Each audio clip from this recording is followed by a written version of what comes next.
baseball at Coors Field. Temperature still hovering around the 80-degree mark. The Rockies fell last night 5-3 despite making noise in the 9th inning. Game 2 of this 3-game set between Colorado and St. Louis. And leading things off and ready to go is Kolten Wong against Jorge De La Rosa.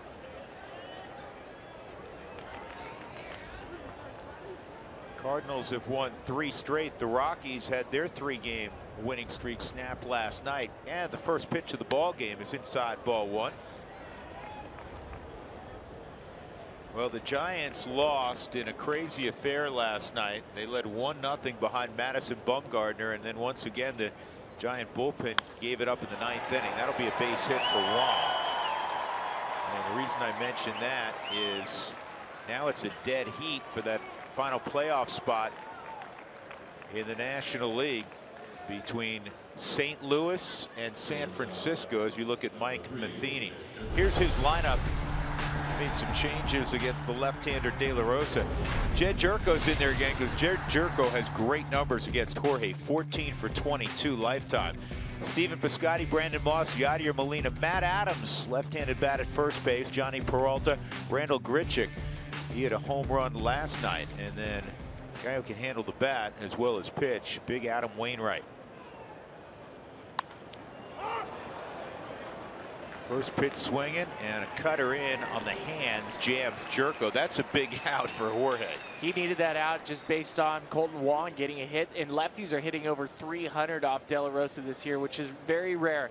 See the numbers 8-8, but more importantly, over the last 17 starts, once he rejoined the rotation back on June the 14th, 6-4 with the 4.05 ERA.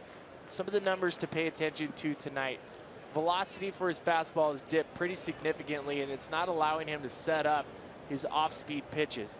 Over the last 3 games, fastballs against De La Rosa, including the cutter, hitters are hitting over 500 off those 2 pitches. Steven Piscotty takes strike 1. Jim Joyce will let you know. He's the crew chief. That's who you heard a moment ago barking out strike 1, or a reasonable facsimile of the word strike. Does any umpire really say strike? Now Wong trying to move up, throw is not going to get him. That'll be a wild pitch. Now umpires rarely say strike. Tim McClellan always said ha.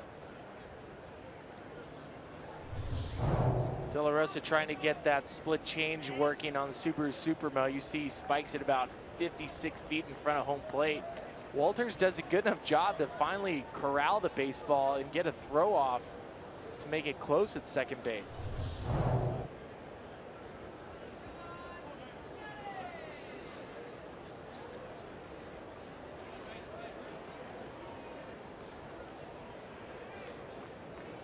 You wonder what kind of emotions Jorge has this evening, knowing that he's made so many starts here and has had so much success. 1 ball, 1 strike on Piscotty, and this is going to be another wild pitch. And now Wong's at third. That's the one danger of throwing that splitter so frequently, because oftentimes you are trying to bury it in the dirt. De La Rosa respects Piscotty. He comes into today's game with the 3rd highest batting average with runners in scoring position, trying to keep Piscotty off of his fastball. Rockies will pull the infield in. 2-1 on Piscotty, and a good pitch. 2-2. Piscotty just 2 for his last 18 at the plate. But he has done a lot of damage with runners in scoring position. 369, third to Martin Prado. Tucker Barnhart on that list also. That's kind of a surprise. Wong came halfway down. Boy, is Tony Walters getting a workout. And those are not, there's pitches that are easier to block, but when they land 3-4 feet out in front of home plate, some of it's just good fortune. I feel like we're watching the same replay over and over on the Subaru Supermo. Again, just skipping it about 56 feet in front But this is what's so impressive with Tony Wolters, his ability to get off of his feet from the block. And Wong is a good, fast base runner at third base.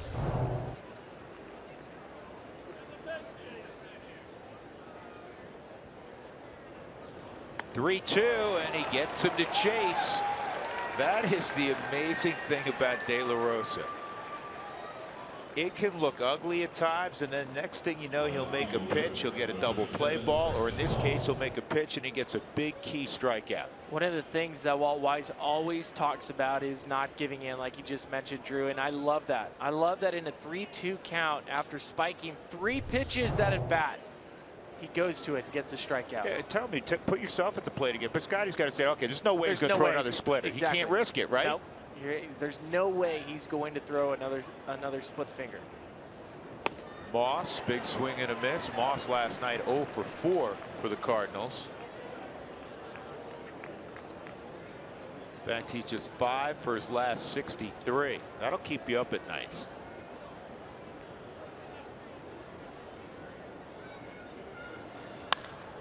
This ball is in the air to fairly deep right center field, but Cargo's got a beat on it, and now Charlie will call him off.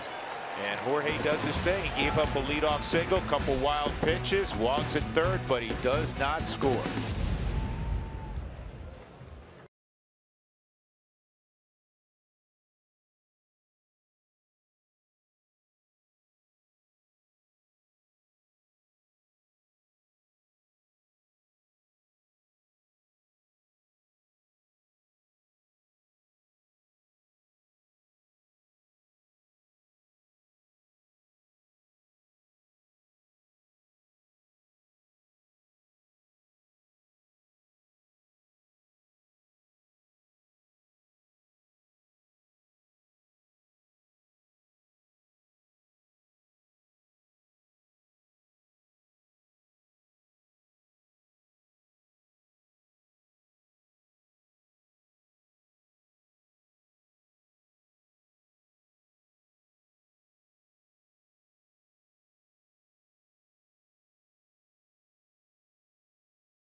And he's getting ready to face 6'7" Adam Wainwright. 2 35-year-olds competing against one another tonight.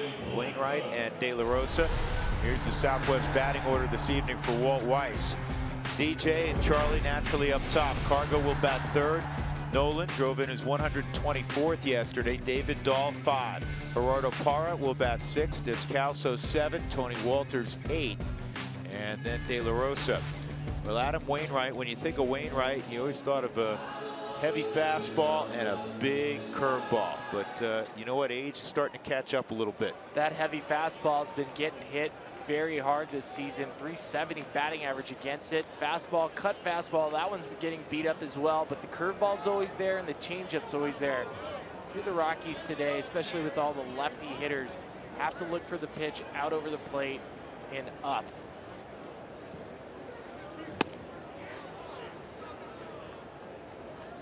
And the first pitch misses, ball 1. Charlie's had a lot of success against Adam Wainwright. He's 6 for 10 against him. The 1-0 inside. Both Wainwright and De La Rosa have pitched well against the respective opposition tonight. 7-1, Adam Wainwright against the Rockies. 7-2 lifetime, Jorge De La Rosa against the Cardinals. And that misses. It's 3-0. One of the things you notice, Spilly, with pitchers who've had great careers, and certainly Wainwright's had a great career, when they lose a couple feet on the fastball, naturally some of the confidence goes. You become a little bit more of a nibbler as opposed to the aggressive guy you've been most of your career. And the guys close with the Cardinals have noticed that. Now listen, to his credit, he's still 11-9. Still made 30 starts. Still has a positive WAR. Look out. Everything about Wainwright's season this year is so Wainwright-like. Last year had a sub-2 ERA. This year it's a 4.51. His walk rate is up, almost a walk and a half per game. That's what I mean by nibbling a little bit more. Last year he struck out. He had a strikeout to walk ratio of 5-1. That's phenomenal. This year it's 2.75 to 1, which is good, but it's not what it was. And there's a walk to Charlie, leading things off. Let's take a look at St. Louis defensively. You know, the Rockies have scuffled this year in certain areas defensively. They've made 102 errors. The Cardinals have actually made 103. Moss, Grichuk, and Piscotty. Peralta, Jed Jerko playing short tonight. He's been doing that quite a bit. Colton Wong's at second. Matt Adams at first, with Yadier Molina behind the plate.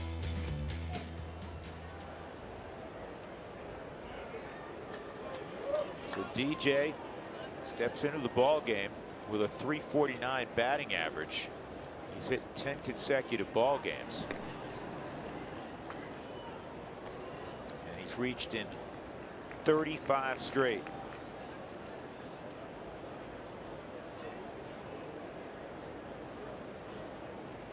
Wainwright, like Carlos Martinez last night, has the ability to induce double plays. He's third in the National League with 27. The Cardinals as a whole lead the National League with 145 double play balls.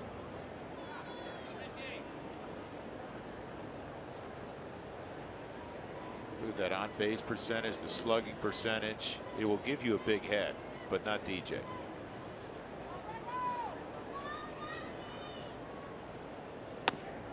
One ball, one strike. So here's the situation. Murphy again, he's sore right now, so he's not in the lineup. He pinch hit yesterday. It's 3 straight games he's out of the lineup for the Nats. He's at .348 basically, and DJ a point ahead of him at .349. DJ yesterday, walk, hit, ended up 2 for 4.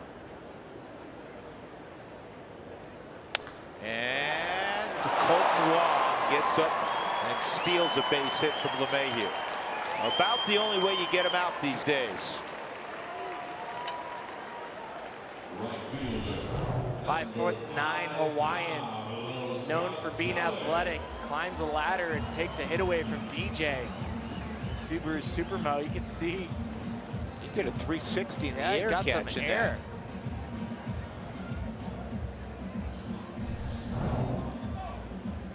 Got some hops, some ups. That'll bring up Cargo to the plate. This is hard to believe. Cargo, he walked twice yesterday. He's 0 for 3. Cargo does not have a hit against the Cardinals this year. In 4 games, he's 0 for 15.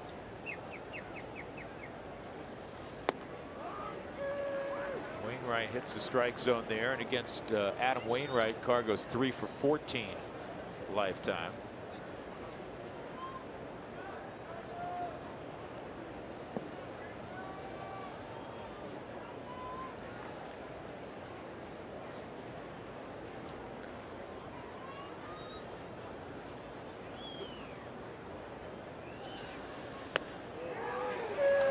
And there's a good curveball.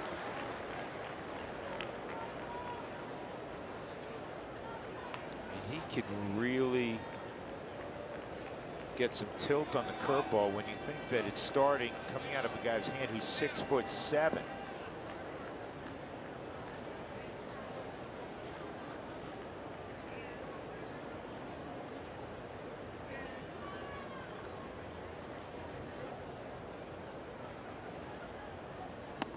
And he got him with a cutter in.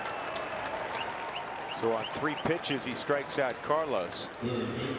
Got to tell you about the coaching situation tonight on the lines. At third, Eric Young. Of course, Eric is normally at first base. Stu Cole's at third. Vinny's over at first. The reason being, and this is the oddest thing I've ever seen, during batting practice today, while one player was throwing a ball back in, the ball off the bat, watch this, it goes out of screen, but it hit a ball being thrown in by an infielder. It ricocheted one of the balls, and it hit Stu on the side of the head in the temple area. And he was obviously immediately attended to by Keith Duggar and Scotty Garrett. And he was taken off the field. He walked off, but very slowly. He was taken to the hospital. Unfortunately, all tests were negative. He's expected to rejoin the Rockies tomorrow. We wish Stu well. That was a scary moment. In all your years of taking batting practice, you know, the balls are flying every which way, but for a batted ball to hit one of the balls being lobbed in by the infielder, I've never seen that. Never happened. I've never ever seen anything like that. And if it did, for it to then one of them to ricochet and hit a coach who's behind a screen. So fortunately, Stu is going to be okay. See why I had to spend some time in front of the mirror practicing giving signs. He had to warm up his left arm. Yeah.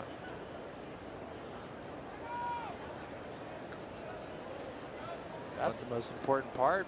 Third base coach is you have to get that windmill wound up. Hopefully he's using that a lot.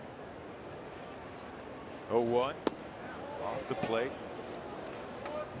1 ball, 1 strike on Arenado. So we look at the velocity, and that's always something that's so easy. It stands out. And with Wainwright, his 4-seam velocity has not really dipped over the last couple of years.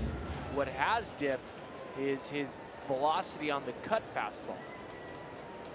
A couple of years ago, it was about 88 miles an hour. This year, it's dropped down to 85. That's a big drop if that's your cut fastball. That's the cut fastball, 85 off the corner.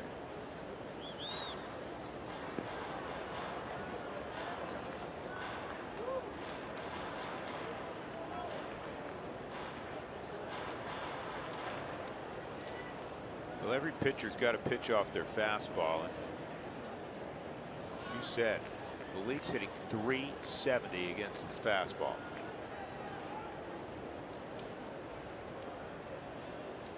It's still Adam Wainwright. Still a guy that's won 20 games in the major leagues twice. Base hit.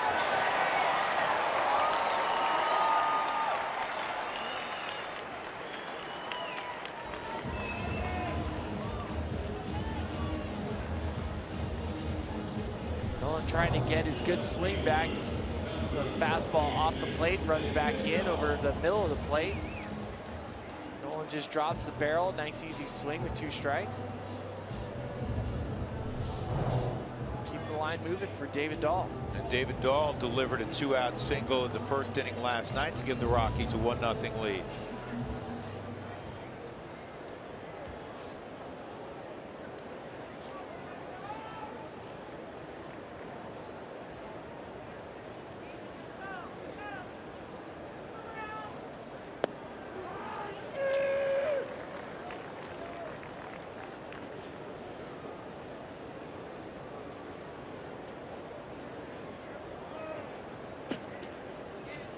David was 1 for 4 last night. Got robbed by Jed Jerko on a hard hit ball early in the game yesterday. Here's the 0-1.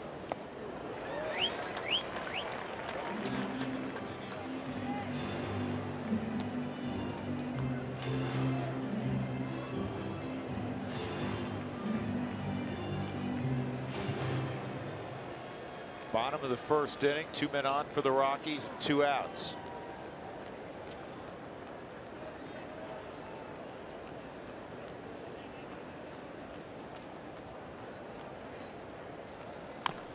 And Dahl bounces this one foul.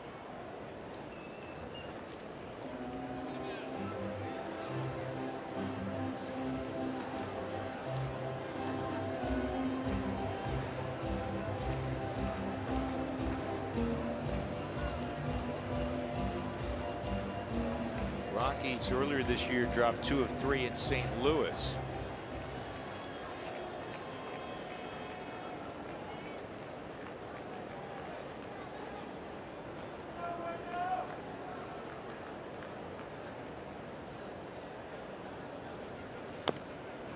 And Dahl keeps the AB going.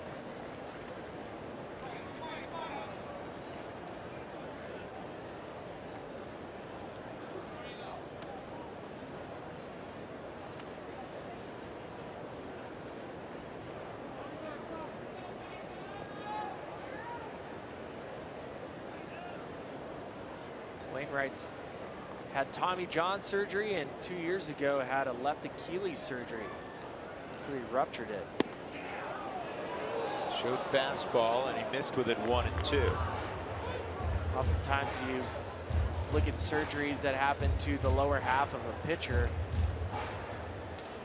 We always focus on arm and shoulder injuries, but lower half injuries for pitchers are just as important.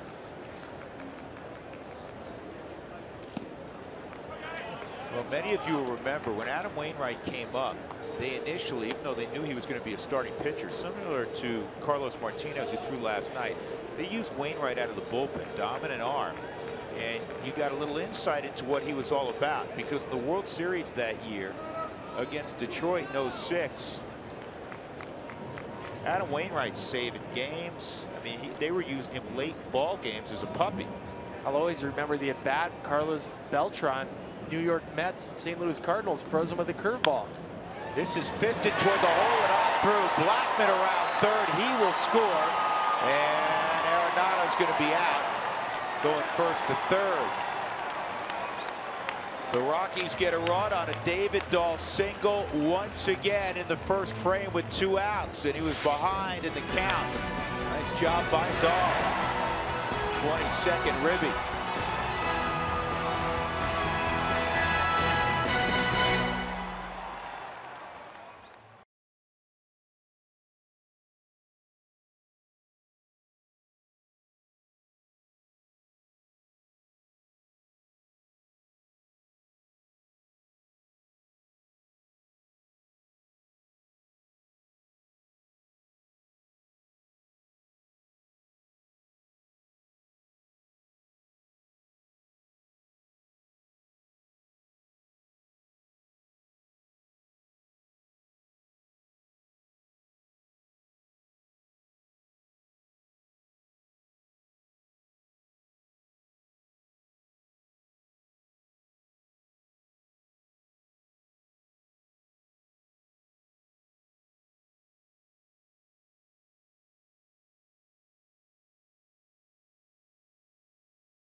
Career start for Jorge De La Rosa in a Rockies uniform.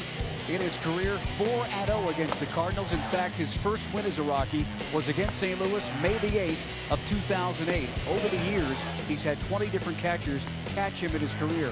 14 of them have been Rockies, and one is Tony Walters, a rookie this year. His 8th time behind the plate with Jorge. He's got an interesting rapport with the veteran lefty.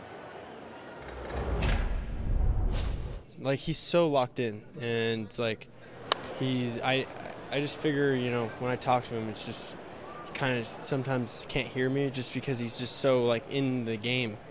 So I just keep nagging at him. I'll just keep nagging. I'll make him hear me, and so I'll suggest things, and you know, if he doesn't like it, I won't call it, but it just I just keep nagging him. Here you go, Drew and Spilla. He makes him hear him eventually with some nagging. Sounds like my job. Yeah, that sounds like my job. That's a no, that's a funny description. 2 strikes, the count on Yadier Molina. I'm sure it's neat for Tony to look up and see the great Yadier Molina. They're the 2 respective catchers in this game. Molina, tough guy to strike out.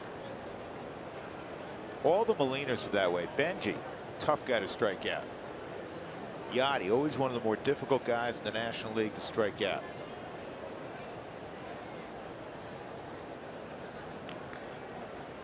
Here's the 1-2.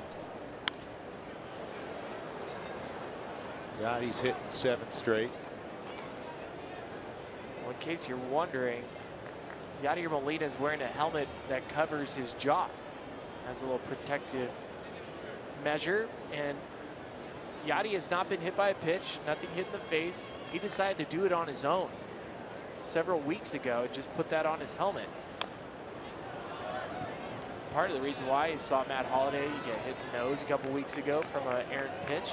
And I think more and more you watch baseball, you're going to see that type of protection, and I think more helmets will probably end up being that way. It may at some point, you know what, be mandatory.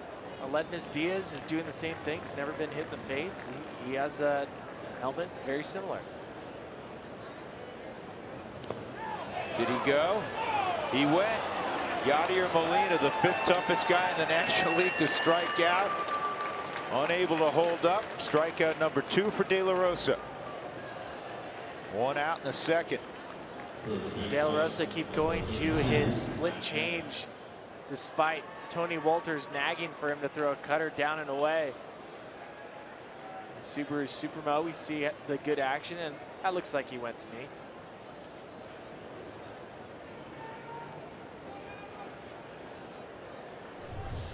So that'll bring up Matt Adams. And if you're an observer of baseball, you're probably wondering, okay, well, why would Mike Matheny play Matt Adams tonight, a left-handed batter against Jorge De La Rosa? Well, there's 2 reasons. I'm sure there's more than that, but De La Rosa has allowed lefties to hit 300 against him. Billy talked about that, and look at this. He just hit 1 out. The other reason is he's hitting 30 points higher against left-handed pitchers than he is right-handed pitchers.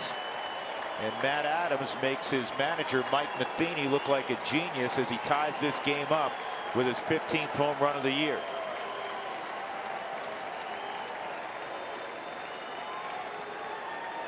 Adams missed a couple days because he jammed his wrist in San Francisco.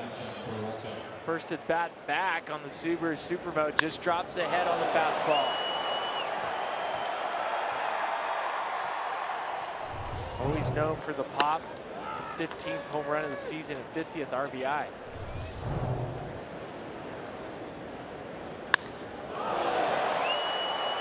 It's amazing. Pitchers know, and they don't want to look most of the time. Johnny Peralta owns 3 home runs lifetime against De La Rosa. Jorge's ahead 0-2. And that was the Cardinals' 211th home run this year. That leads the National League.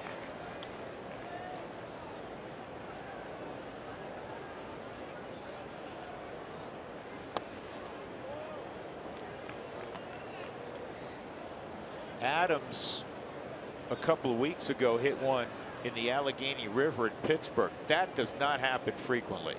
On a bounce? No, he hit it in the air. That's what I read. I haven't seen the video of it. Whether it went in on a bounce or a fly is just minor particulars. It'll mean something to me. I want to know.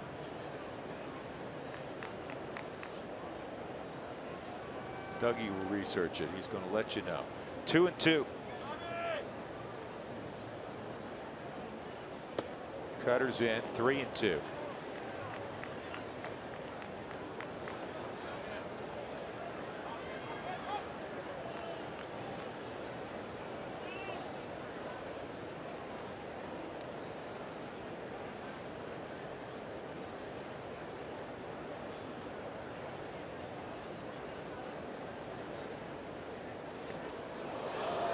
The 3-2 hits Peralta.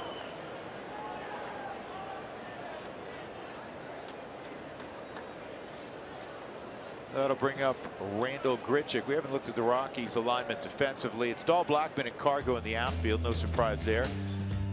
Nolan and Daniel Descalso on the left side. DJ LeMahieu's played Gold Glove defense all year. He'll be at second with Gerardo Parra at first and Tony Walters doing the catching. That home run that Matt Adams hit into the Allegheny, 436 feet, and it bounced. It did bounce. Yeah. Bounced only once, though. That cheapened it for you, didn't it? Yeah. Not as cool. That's in there for a strike on Grichuk, who hit a 2-run home run last night to give the Cardinals a 2-1 lead. Rockies would get even at 2 and then fell behind 5-2. Then Rayburn in the 9th hit a home run. Rockies had traffic, and Nolan on the final out of the game hit a bullet, but there's a line drive to left, and he got under it at all. Probably talking about a 3-run walk-off home run.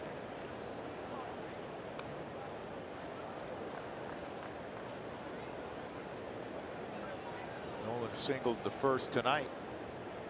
By the way, where was he going on that throw that was cut off? Bad read? Yeah, you'd never want to make the first or the last out at third base, especially if you're in a situation like Nolan was in where the ball's hit right in front of you. Can't take a chance with Charlie Blackman. He's going to score easily, and it doesn't make any difference if you're standing at second or standing at third. It's going to be a base hit for Grichuk. Dahl will cut it off, but it'll still be a double. Second and third for Adam Wainwright with 1 out.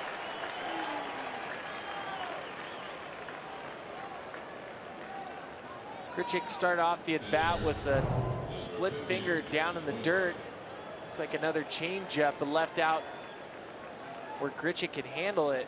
David Dahl does a great job in left field, making sure he cuts this off. If that gets to the wall, that's an easy run for Johnny Peralta from first base. See how it plays out. Wainwright can handle the bat.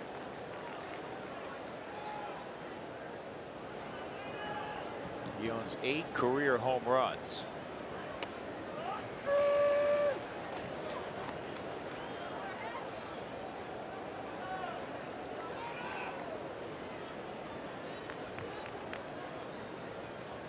The 196 average is pretty similar to what he's had throughout his career. 198 lifetime. This ball's lined to center field. It's going to go all the way to the wall. 2 runs will score. Wainwright will stop at second with the 2-run double. And it's 3-1 St. Louis. 2 nights in a row, the Cardinal pitchers have hit 2-run doubles off the Rockies. Last night, Carlos Martinez with the double. Wainwright getting a pitch he can handle. Fastball up in the zone. De La Rosa biting his glove. Might have even been a cut fastball that came back.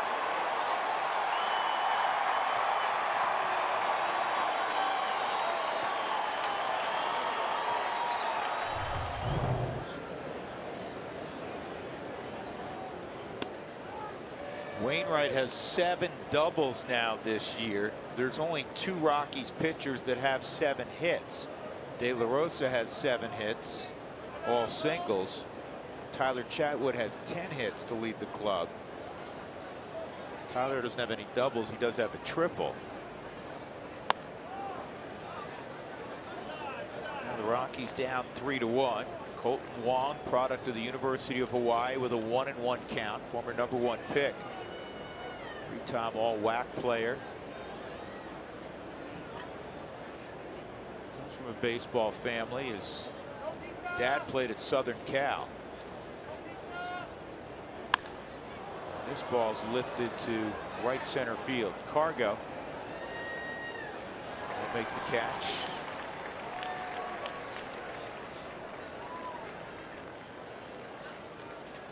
That'll bring up Jed Jerko. Hey, it's Tuesday night, and that means it's Toyota Talk Takeover.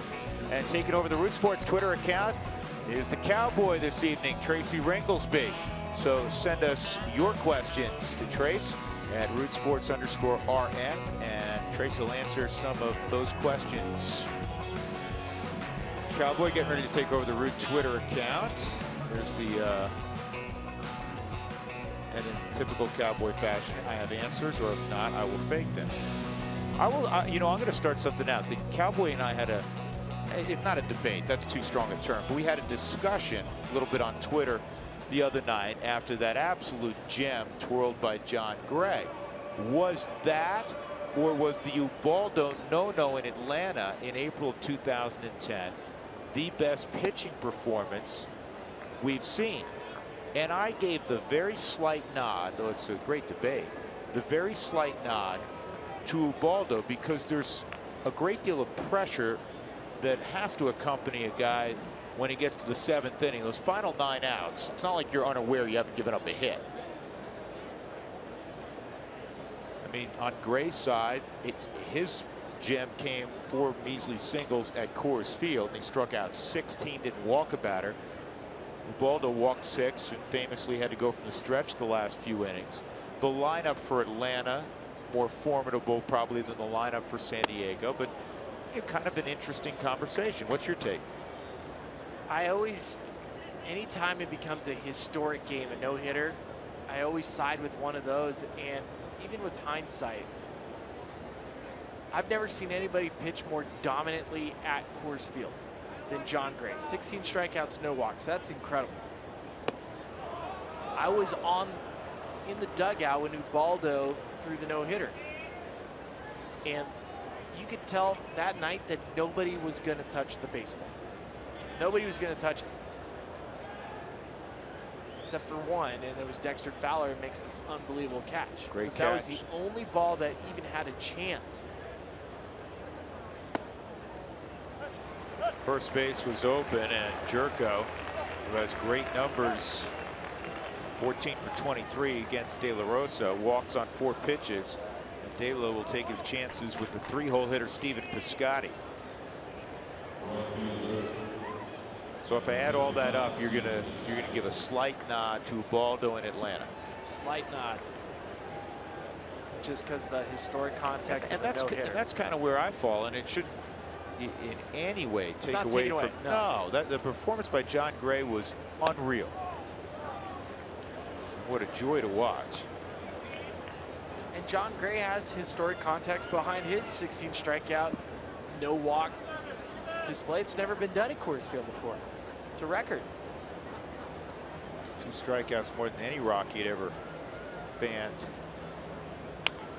Produced in a game, producing that number of strikeouts, and for any pitcher, the 16 strikeouts at Coors Field is a record. You look at Pedro Estacio, one of the toughest starters the Rockies have ever had. Talking to John Gray. If we want to look at some other historic games that maybe aren't no-hitters or perfect game, Kerry Wood, when he threw the 20 strikeout game, it was 1 hit. And if you look through the game score numbers on Baseball Reference, that ranks as historically one of the highest game score rate of all time. It's not even close. But there was a hit.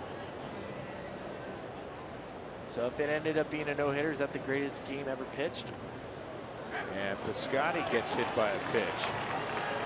If to me, if you threw a no-hitter with 20 strikeouts, you have to look at the perfect games first. It'd be right up there. The history of the game, that might have been the single best game ever pitched. Bases are loaded now for Brandon Moss, who hit a fly ball to center his first time. Let me ask you this, because I don't know if we've ever talked about this. Certainly on the air we haven't. In 2010, and especially in the first half, when you went out and watched Ubaldo every 5th day, there was a feeling up here in the broadcast booth that he was just so dominant. It was so nasty a stuff that he had the chance, if things fell right, to throw a no-hit or low-hit game. Did it feel that way from a player's perspective? It did, because the amount of bats that he would break during that stretch. If you remember, bats were flying everywhere when Ubaldo was pitching. Moss swings and misses. Well, back then he was throwing a 97 to 99 mile an hour two-seamer, which was ridiculous.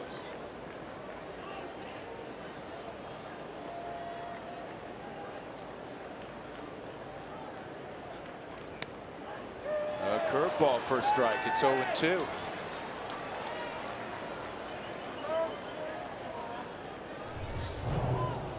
De La Rosa just trying to find it.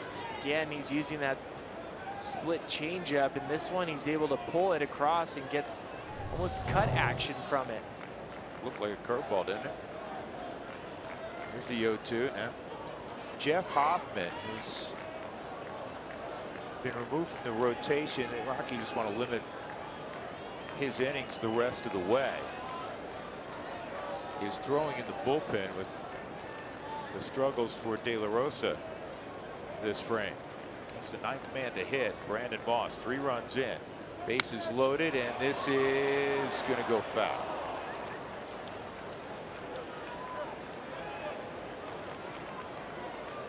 John, about this being De La Rosa's last start. And the reason being, even though after tonight there's another 11 games, is that the Rockies want to take a look at German Marquez, want to get him a couple of starts. His first will be tomorrow.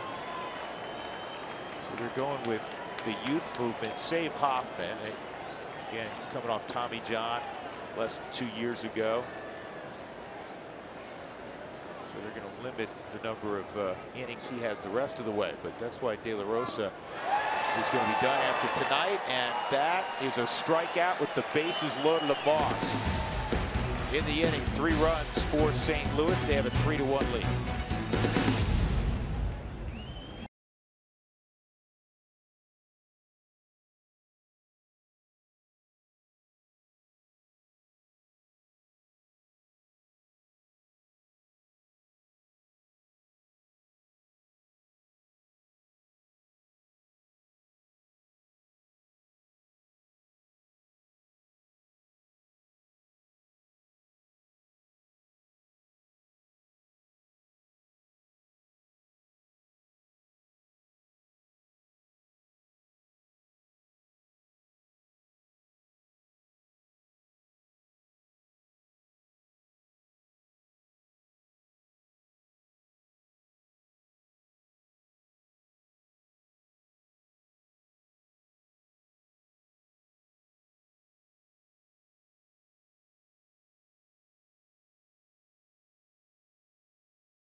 Colorado Rockies baseball on Root Sports is brought to you by Subaru. Love, it's what makes a Subaru a Subaru. And by CenturyLink, your link to what's next.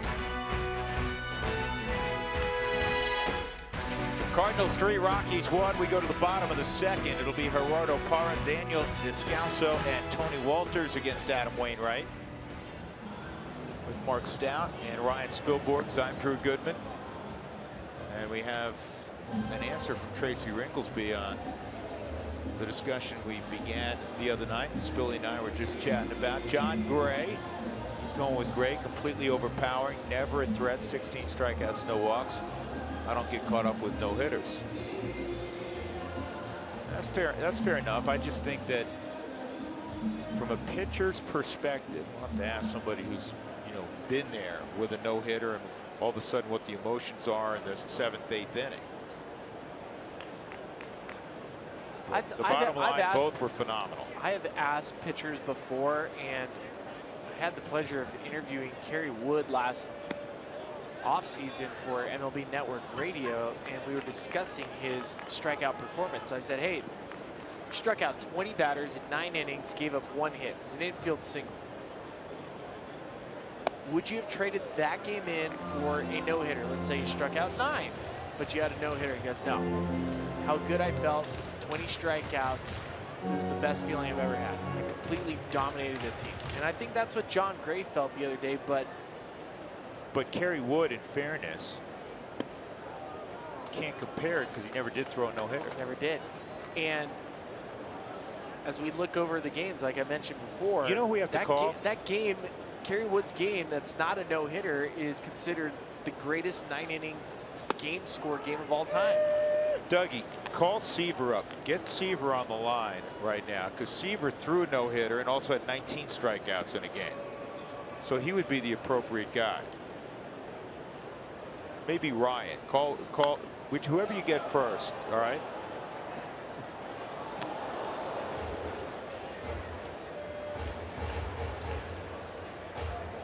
Three and 2.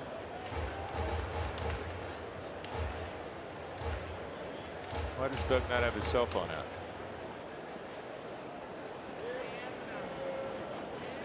Lost service up here.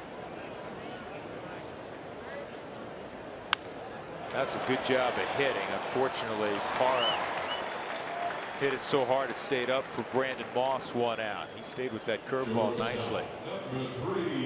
Fans, if the Rockies score 7 or more runs in any game, go to participating Colorado Taco Bell locations the following day. Do it between 4 and 6. Get your Rockies taco special, Lip Moss and Taco Bell.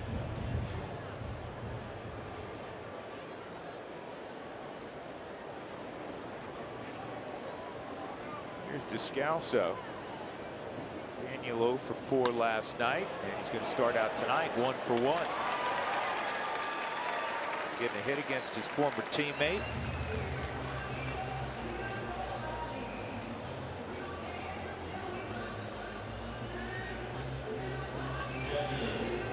I'll bring up Tony Walters. Tony in his last start threw out 3 knocks.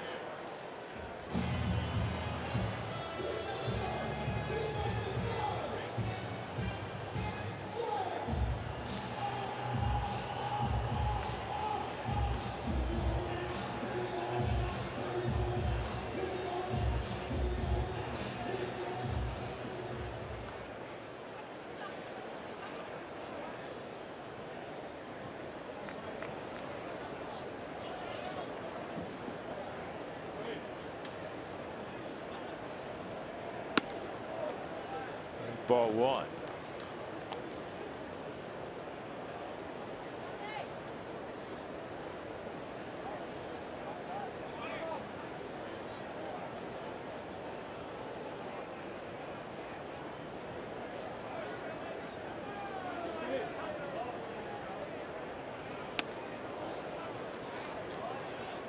Tony's got fastball count here, 2-0. Tony, since the 24th of June, has hit .341. His batting average was .194 on the 24th of June. Cleaned up his swing. Small mechanical adjustments, just keeping him in his feet, keeping his chest up. Gives him a little bit cleaner of a runner going, fouled off.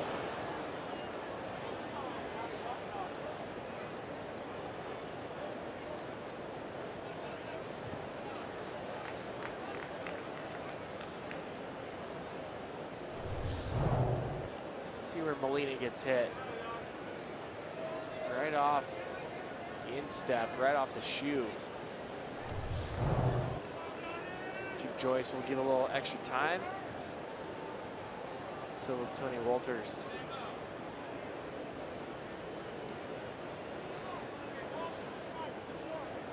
I love that part of the game. Umpires protecting catchers, catchers protecting umpires. Something as simple as dusting off the plate to buy a little bit of time so the catcher can regroup. It is a time-honored tradition, in fact. 2 balls, 2 strikes. Adam Wainwright's won 132 ball games in a Cardinal uniform. 132 and 76. Fourth highest winning percentage among active pitchers. From Brunswick, Georgia.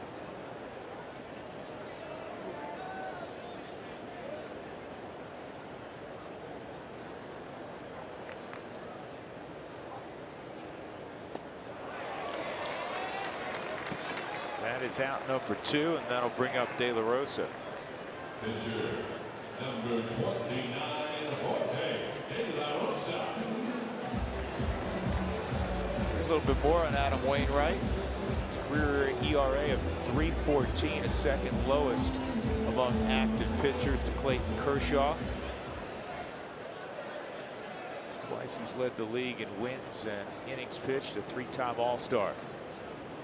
7th all-time for the Cardinals in wins. 2 more wins for Wainwright, ties him with Dizzy Dean. And remember that the Cardinal franchise has been around for 125 years.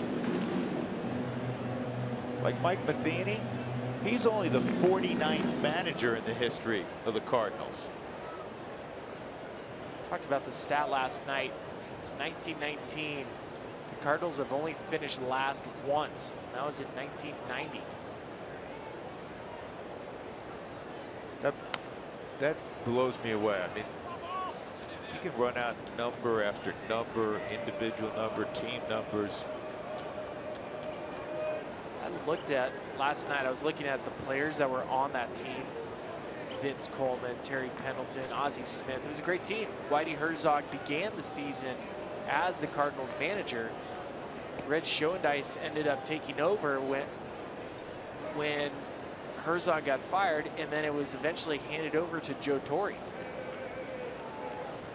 Red Schoendienst's a fixture forever with St. Louis.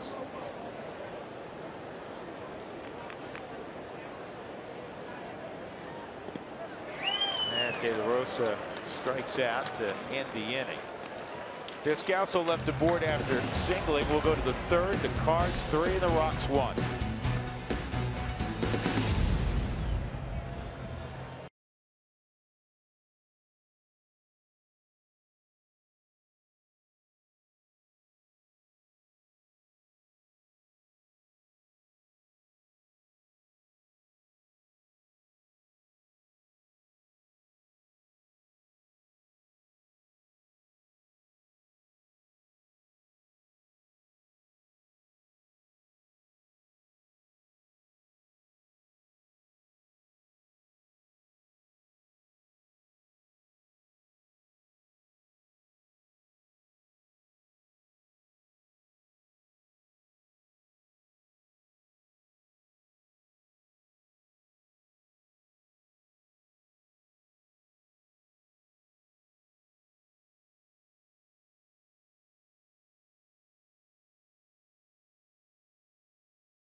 Greater coverage of baseball brought to you by T-Mobile. Magic numbers. Red Sox have a magic number 9 in the competitive American League East. The Indians, despite all the injuries, have a magic number of 7. The Rangers, what an extraordinary year they've had. Their magic number's 3. The Nats 5. The Dodgers 7. And did you see what happened at Chavez Ravine last night? Great matchup. Kershaw was great. Bumgarner had given up 1 hit the whole night. It was a double to Puig. Now watch here, after he gets him out, they have a history, and Puig gets into it with Bumgarner, and they both had to be separated. And then Adrian Gonzalez with a walk-off winner, and the Dodgers come from a run down in the 9th to beat the reeling Giants, and they're struggling bullpen 2-1. Don't look at me. Don't look at me. That is what Puig or Bumgarner was saying to Puig.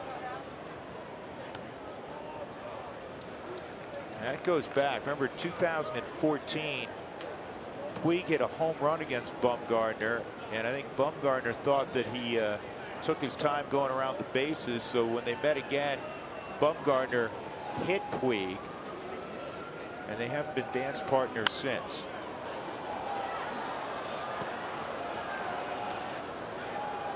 That's got it really smart, because Bumgarner, 97 pitches, 7 innings, he's given up 1 hit. And the Giants lose again.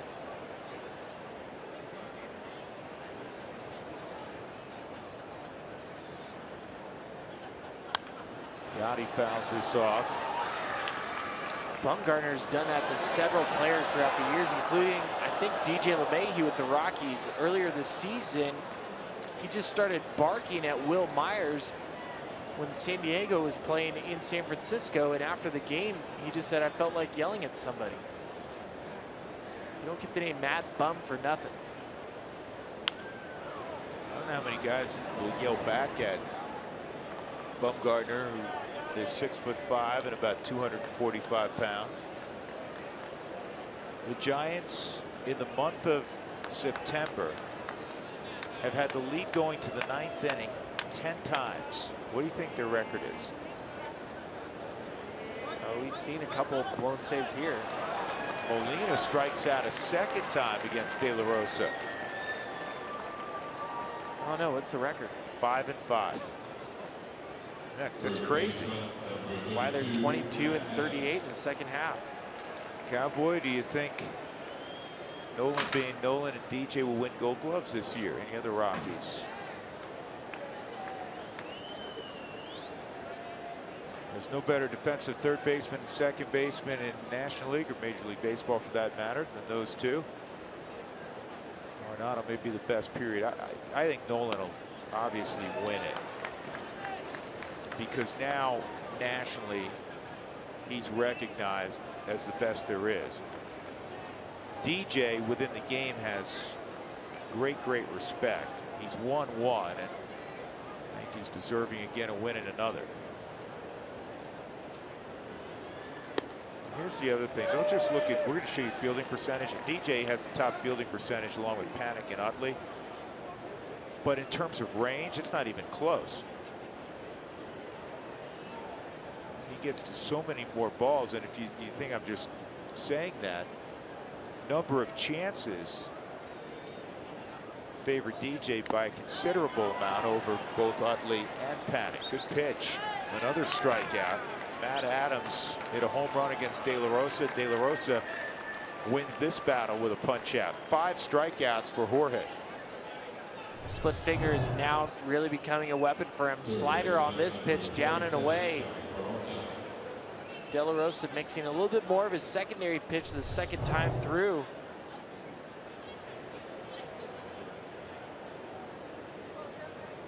Johnny Peralta was hit on a 3-2 pitch. He fouls that off.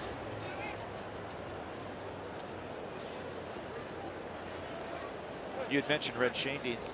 I didn't see Red when we were in St. Louis this year, but typically you do. Red is 93.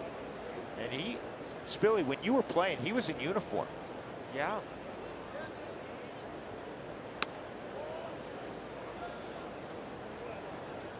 Red would always be around the batting cage. Yeah.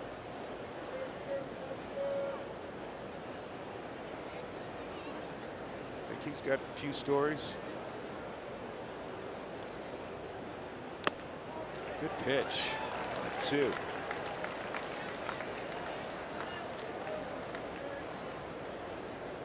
He went in the Hall of Fame in 1989.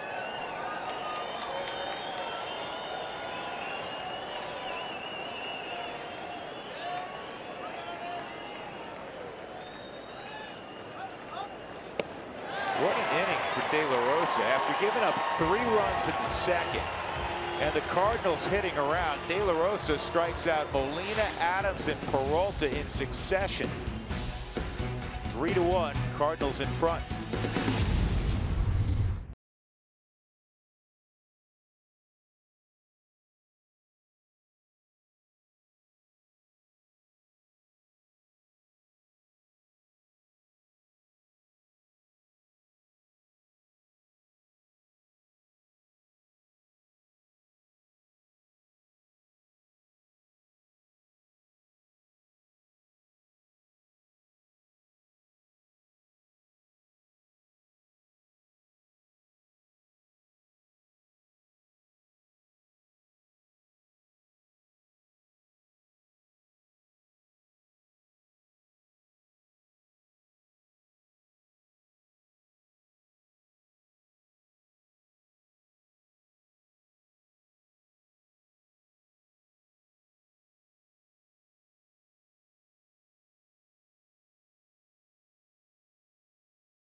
Here at Coors Field, and DJ was elected. The hashtag That's My DJ, so celebrating with some specials in the outfield. He's hitting second here. Rockies down 3-1, bottom 3. We all know how good he is. I asked Ryan Rayburn and Mark Reynolds, a couple guys that came here this year, what they thought of DJ LeMahieu. I like his quiet, intense demeanor. You know, he's a very quiet guy, but you put him on between the lines, you know, he's intense. You know, you see him sometimes, he's gotten hit by pitches, and you know, ask him later, he's like, man, what? He goes, I don't know. I just kind of flipped for a minute. I call him the Big Fundy. Like, he just does everything right, you know. You know, when in doubt, just do what DJ's doing. You're probably doing something right. The Big Fundy, fundamentals, guys. That's a high compliment in the baseball world. Tim Duncan, the big fundamental. Hall of Famer. Well, he will be if he ever retires. Retired this offseason. Well, that's right, but he just retired. San Antonio, they want him to come back another year, be the big fundamental. Yeah, the big fundamental had enough. Nobody used the glass better than the big fundamental. 2 strikes on Blackman. Charlie walked and scored in the first on a base hit by Dahl. And this is a home run, but it's foul. We still need to find a better. Did that land in the? That landed in the Mountain Ranch Club. With Wow. Somebody's soup. Just up here minding our own business, enjoying this fine cuisine, and a baseball lands in our lap.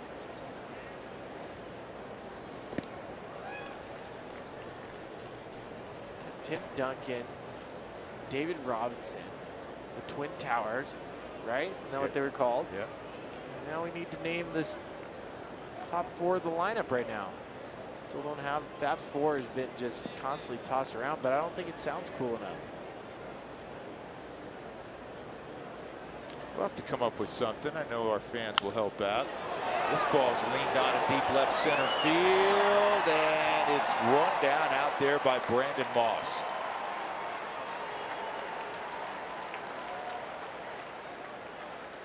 Long out, 1 gone. The Coors Light Cold Hard Facts are brought to you by Clean, Crisp Coors Light. Here comes a big fundamental baseball-wise. 6'4" DJ LeMahieu. He's reached it 35 straight. The Rockies' record for reaching all time is 46, set by Michael Kadire when he won a batting title in 2013.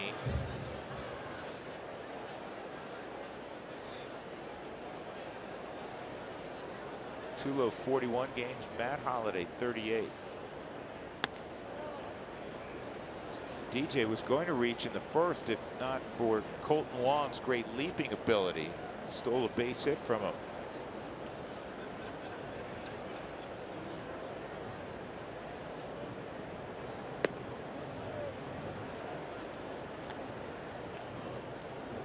All right, every night the under/over is 2.5, as in 2.5 hits for DJ. You already know he's 0 for 1. You go over tonight? Yeah, why not? It's a good chance. He's gonna get his first right here. 2-0. 2-1. I love this one. The last second baseman. I'll show this to you in a moment. DJ's hitting 349. 348 now. Started the day at 349. That's a strike. The last second baseman to hit better than LeMahieu's 348, Rod Carew in 75 hit 359. And then you go all the way back to 1929, Rogers Hornsby, a couple of Hall of Famers. When they used to wear collars on their jersey. Curveballs popped up. That may be coming back in. Well, the White Sox went to that briefly when they were wearing shorts for Bill Veeck.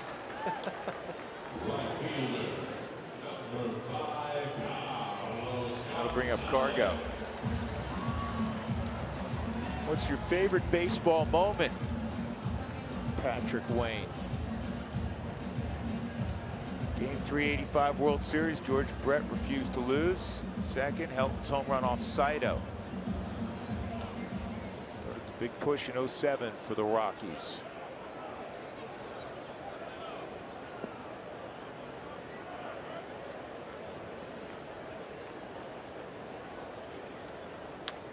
Cargo struck out on a cutter down and in his first time. Fastball's off the plate. It's amazing when Wainwright settles in how he just mixes his pitches. Goes sinker, cutter, curve. Both sides of the plate. Him and Yadi Molina work in unison together. I think this is good for people like a Jeff Hoffman who's looking on, and Jeff has a great curveball. The old notion is that you can't throw a curveball here. Well, a pretty darn good curveball right there, and we've seen several of those tonight from Adam Wainwright. Yes, you can.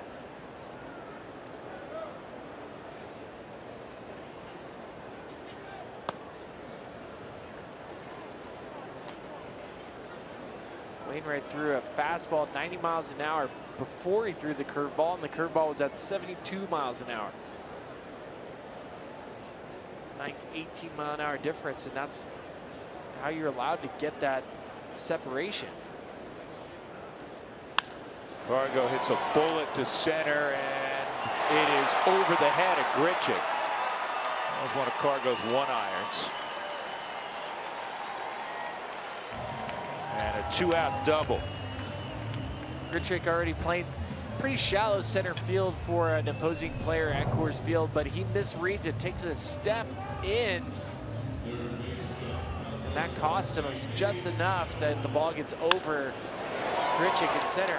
You know how hard Cargo can hit. Like, that's a one-hop off the center field wall. The Subaru Supermo. Grichuk still made it pretty close. That was a 208th double of Cargo's career. Just tied Vinny, his first base coach tonight. He just passed him by on his way to second. Haven't had a chance to sit and chat with him. Passed him literally and figuratively. Well, he tied him. Curveball's a strike to Nolan. He had a base hit to left in the first inning.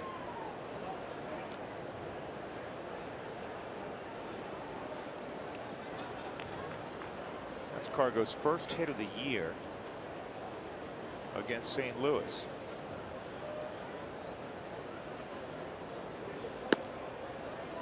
One ball, one strike.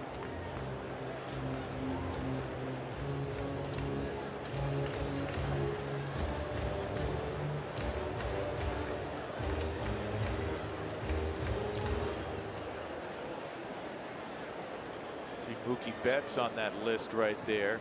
He's going to be one of the favorites to win an MVP award in the American League. A lot of candidates. A couple on his team.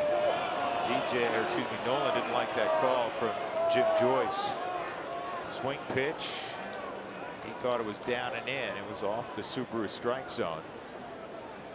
But it was called a strike, so it's 1-2 on Arenado.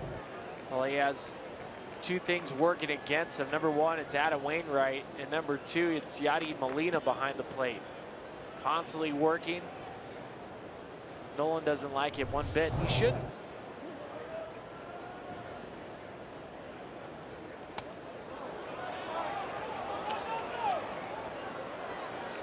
Hey, say, why didn't Cargo move up on that?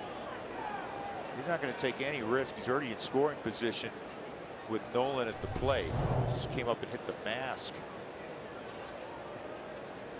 It's very rare that you ever see a ball kick off of Yadi Molina farther than a couple feet in front of him. Hits the dirt and hits the mask. Ricochets off.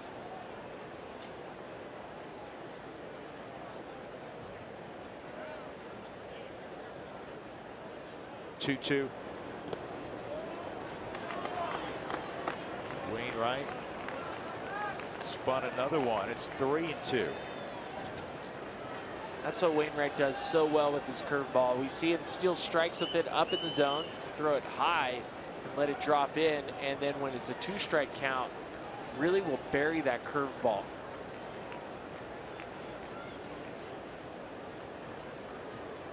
Three and 2 on Arenado.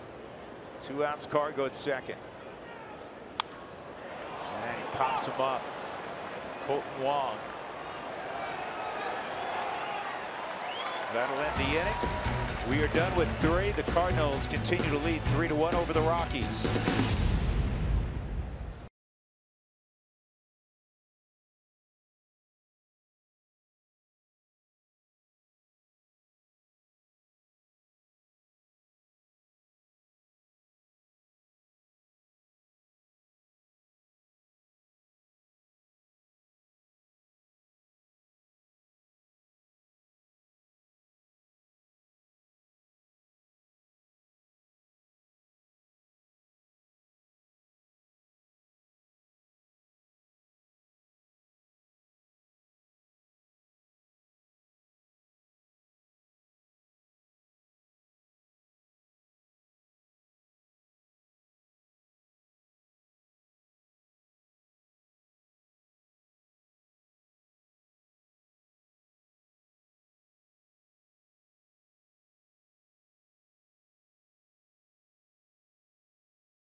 TV viewers from Rio Rancho, New Mexico, thank you for watching the Rockies on Root Sports, and be sure to tell us where you're watching from this evening on Twitter at @RootSports_RM.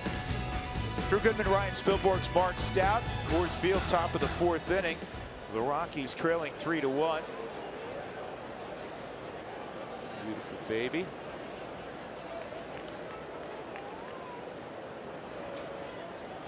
De La Rosa had a rough second inning, a great 3rd inning. De La struck out the side, Molina, Adams, Peralta. In fact, he has struck out 4 in a row as he faces Randall Grichuk. Doubled in the second. Cardinals, like it seems so many of the teams vying for that wild card spot, just been up and down in the stretch run. Last 31 games, the Cardinals have won 16. They've lost 15. It's been a simple way. You know, it's been even worse than that for the Giants. Miami has not played well. The Mets have played well, and they're doing it now with 3 guys in their rotation you've probably never heard of. And you got DeGrom and Syndergaard and Matz, and they were hoping to get Wheeler back. And Harvey, right? It just shows you how fragile starting pitching is, and that you truly, as the cliche goes, you can never have enough.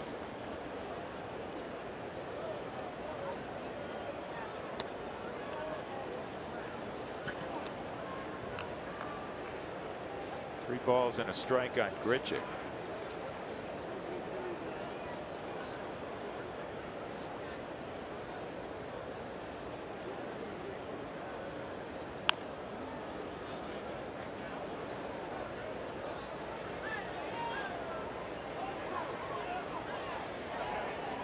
De La Rosa and Walters have settled into this game nicely together. Just like Wainwright and Molina, once they get on the same page and have an understanding of what pitches they're throwing, what pitches are working, Walters is able to call that and use that to De La Rosa's advantage. De La Rosa wanting the 3-2 off speed. Yeah, he was off the plate though, and a leadoff walk to Grichuk. Well, we know tonight marks a 200th start for Jorge De La Rosa, and I like looking back at all the catchers that have caught Jorge De La Rosa over the years. Yorvi Torrealba stands out to me, obviously, for so many reasons. Probably one of my favorite teammates, but him and De La Rosa, they worked very well together over the course of years. Willeen Rosario, Chris Iannetti, see those numbers. There's a stretch, though, a couple years ago between Michael McHenry and Jorge. You see the 8-3 record. McHenry and De La Rosa had about a 3 ERA working together. Cardinals dugout and Adam Wainwright were saying that De La Rosa balked.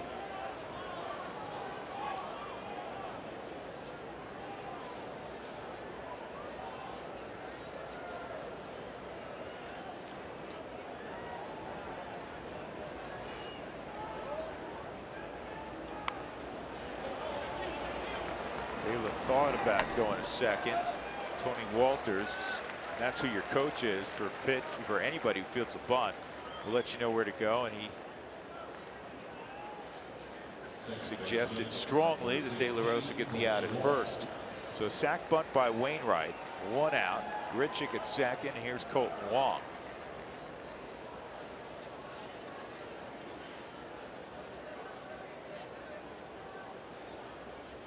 Wong a single and a fly ball to right field. Told you earlier that Wong comes from a baseball family. His dad played at Southern Cal. He has a sister who's playing at the University of Hawaii, playing softball there.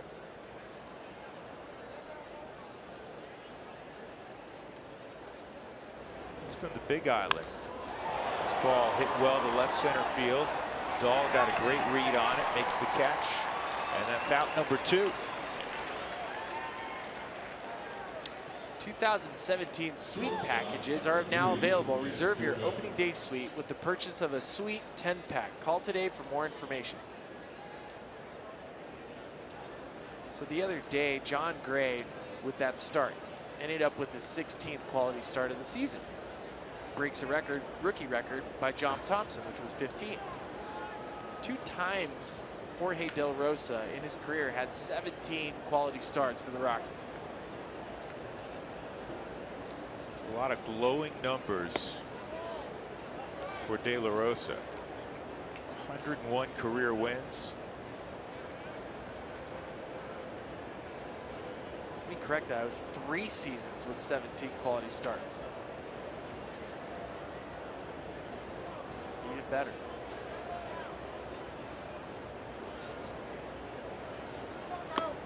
That misses. 2-0 on Jerko. Again, De La Rosa is going to be very careful with Jerko. He got him out his first time, and then he walked him.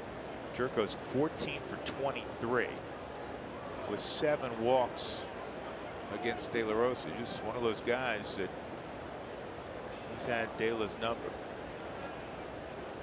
2-0, and it's 3-0.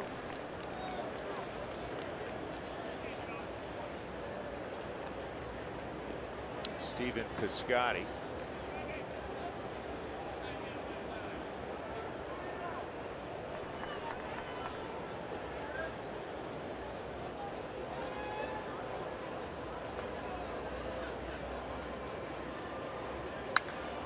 Swinging 3-0, and he leans on one to dead center field, and this one is gone.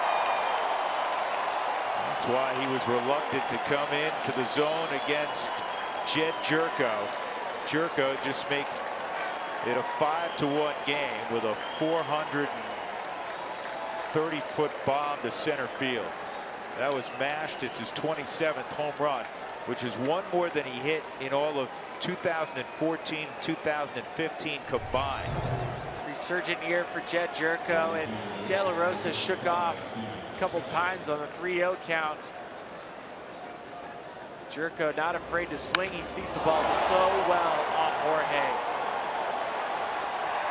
That's his 20th home run since the All-Star break. That leads the National League. I shorted him on the distance. It was actually 452. Product of the University of West Virginia.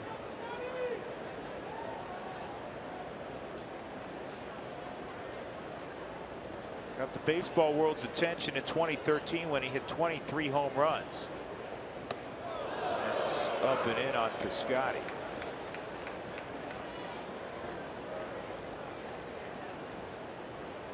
Cardinals plus 68 in the home run department.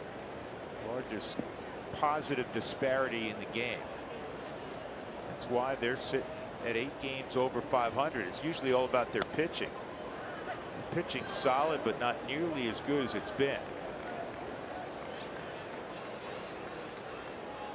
Well, you're hoping De La Rosa was going to be able to build on that 3rd inning where he struck out 3 in a row. The walk to Grichuk didn't help. Jerko's now 15 for 24 against De La Rosa.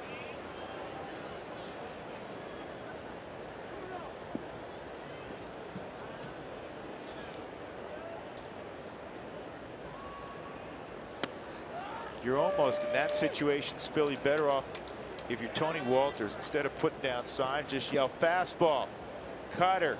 Here it comes. Splitter. Or you just can't be worse, right? You just tell him to ask for what he wants.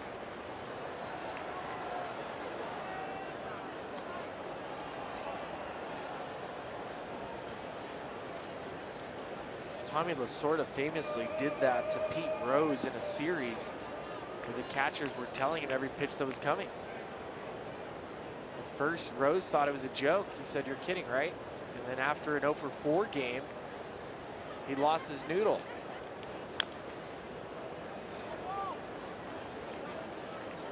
How do you do the rest of the series? I don't think Lasorda ran it back because I think Rose had a word or two with him.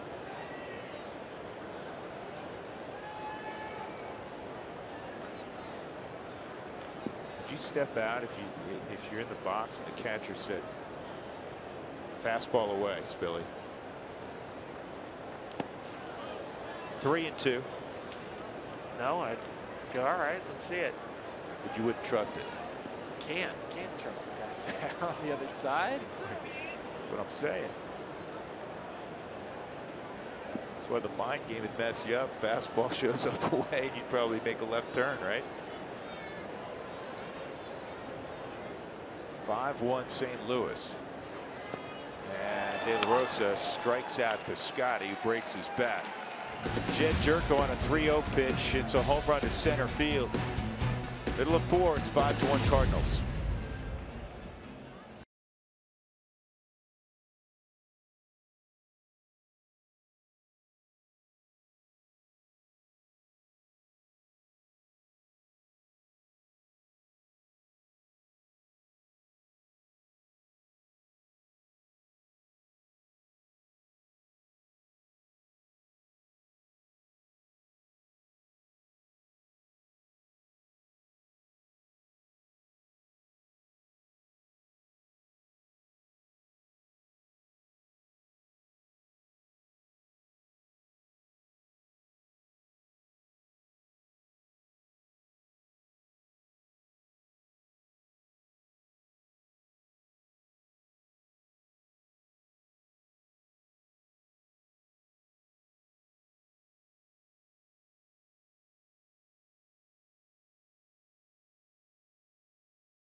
As David Dahl will lead it off in the bottom of the 4th inning. UC Health is tracking the number of walks and the distance the Rockies earn throughout the season.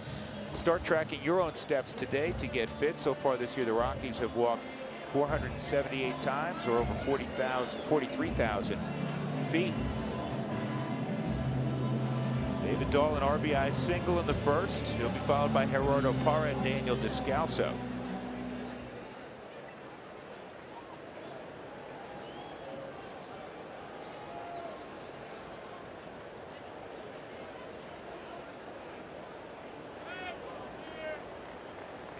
David closing in on a couple hundred at bats already.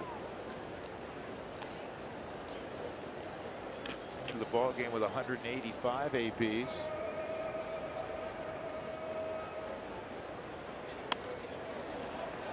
Shallow center field, and it's run down out there by Jerko.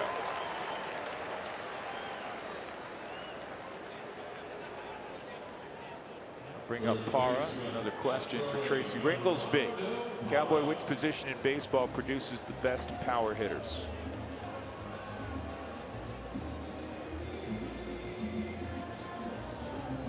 Per capita would be first base. It's hard to put a championship lineup together without a run-producing first baseman. Corner outfielders, third baseman. Your corner infielders, corner outfielders traditionally have been big power / RBI spots. One of the areas that has changed over the last 20 years. We've seen some run-producing shortstops, some run-producing second basemen.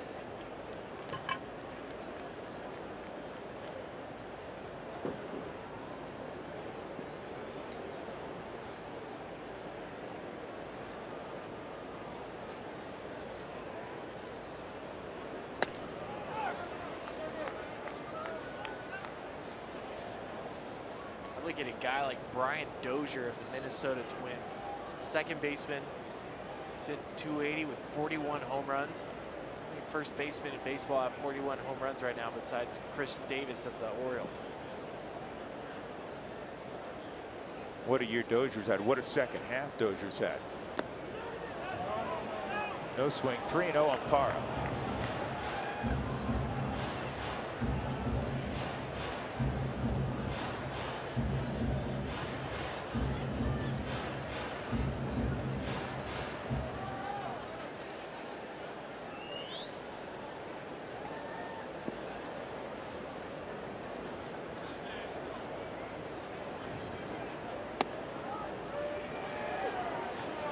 In there, 3-1. Rockies are 40-36 at home this year. Their next home win will guarantee them a winning season at Coors Field, but they want to get back to winning 50+ at home. Brandon Moss, 2 outs.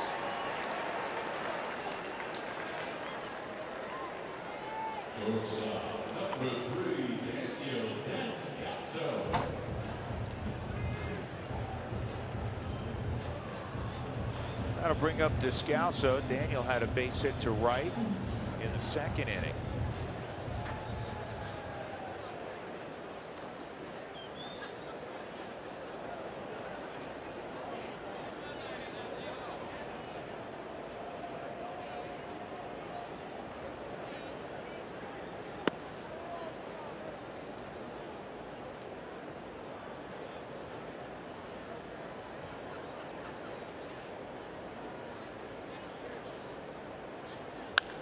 This ball's driven to right center field and deep, and it's gone over the wall. Home run, Descalso. His 8th of the year, and that has to feel extra special for Daniel to hit it out against the Cardinals. Former teammates are wondering, who is this guy? Descalso never hit 8 home runs when he was with the Cardinals, and former teammate and good friend of Descalso, Wainwright, shaking his head after throwing the pitch. It's like a little cut fastball right into Descalso's barrel. Descalso, we know how good of a fastball hitter he is if he stays on plane with his cutter. Drives it against his former teammates. 421-foot blast for Descalso to make it 5-2. 0-1 on Walters.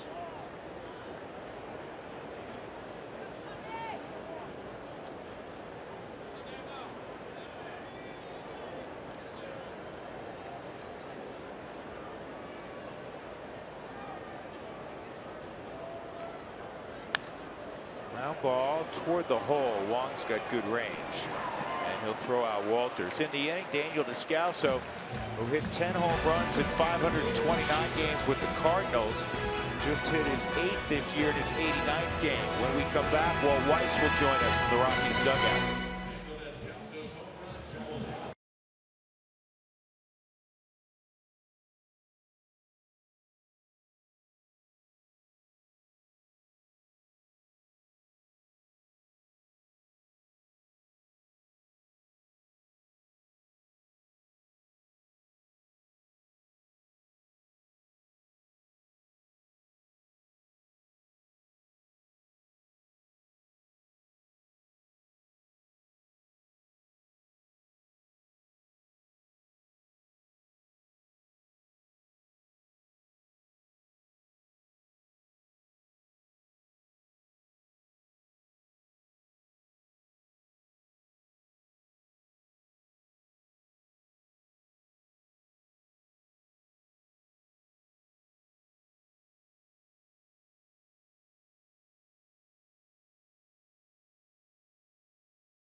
Rockies dugout, and they have a little less work to do because Daniel Descalso just went deep against his former team. Well, this guy's amazing. He's kind of like underneath the radar, but he's had a really good year, hasn't he?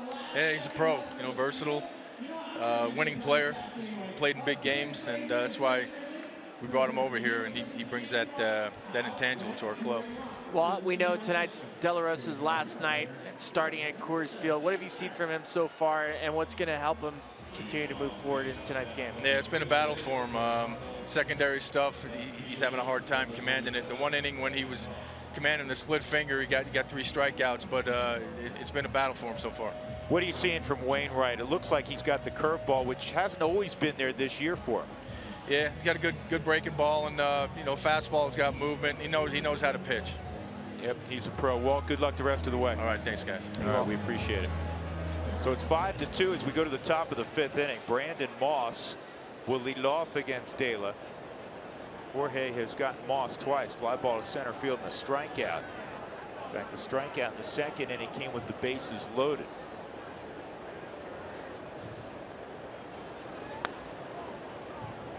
De La Rosa's curveball just inside. It's 1-0 on Moss. 27 home runs this year for Moss. His career best is 30.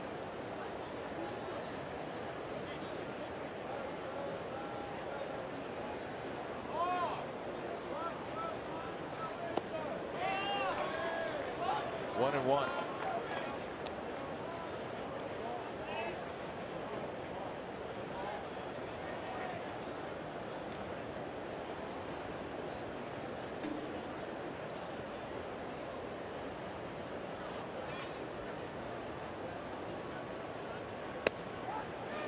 There's a strike. 1-2. Molina's on deck.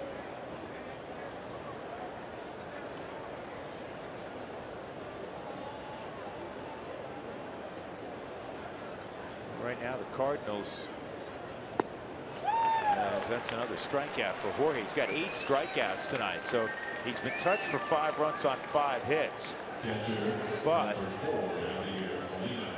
despite the fact he's given up a couple of home runs, he has struck out 8 hitters this evening, including Yadier Molina twice. Take a behind-the-scenes tour of Coors Field. Group and individual tickets available year-round. Call 303-ROCKIES. Get a chance to see the humidor. Go to the warning track.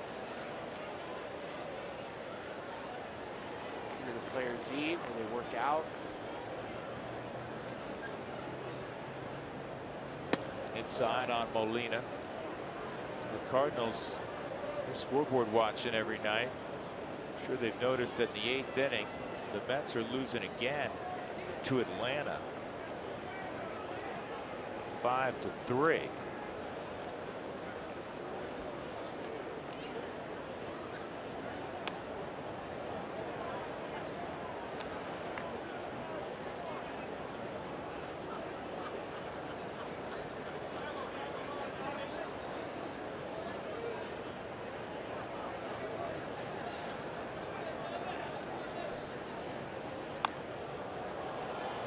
Get that fair if you can.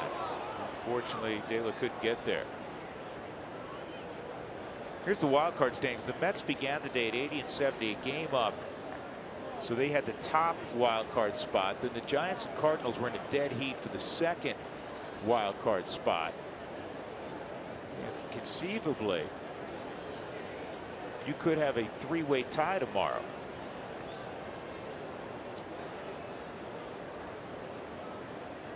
That is one thing that I think would be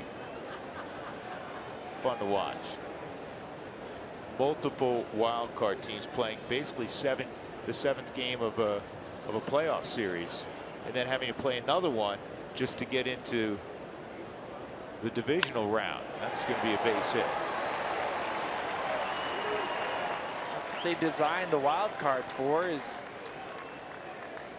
for the potential of baseball like that, and I love it. I love it too, and I know originally the purists were not big on it. It's been terrific for baseball from a player's perspective. There's another feather for you to chase when you have like a season like the Cubs have had, this historic season. Cardinals pretty good. Pirates, they've not done well down the stretch, but there'd be something to play for legitimately. Look at the American League East and how crowded that is. So that extra carrot, 2 carrots now, I think has been huge for baseball. I think even sometimes players look at September call-ups as it can be tough. You're adding a lot of players to the mix, but because of the wild card, you're also bringing up a lot more players because there's a chance. See the Giants, they have 12 players out of the bullpen. They don't do that if they're not in the race. A lot more opportunities have happened for fans, for players, that haven't happened in the past, but the wild card has produced some pretty special moments.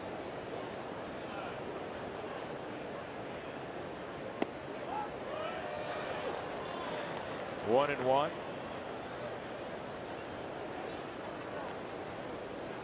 Matt Adams hit a home run in the second. Solo shot.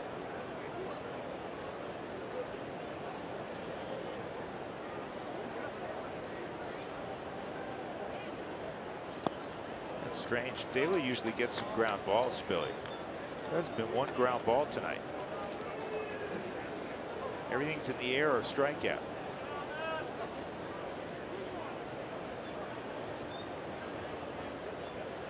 Basically, if De La Rosa misses up in the zone, it gets hit hard, and if it's down in the zone, they swing right through it.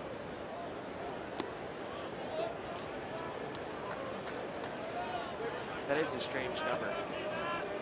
De La Rosa is approaching the mid-90s in pitches, and I wonder if he'll work beyond the 5th inning.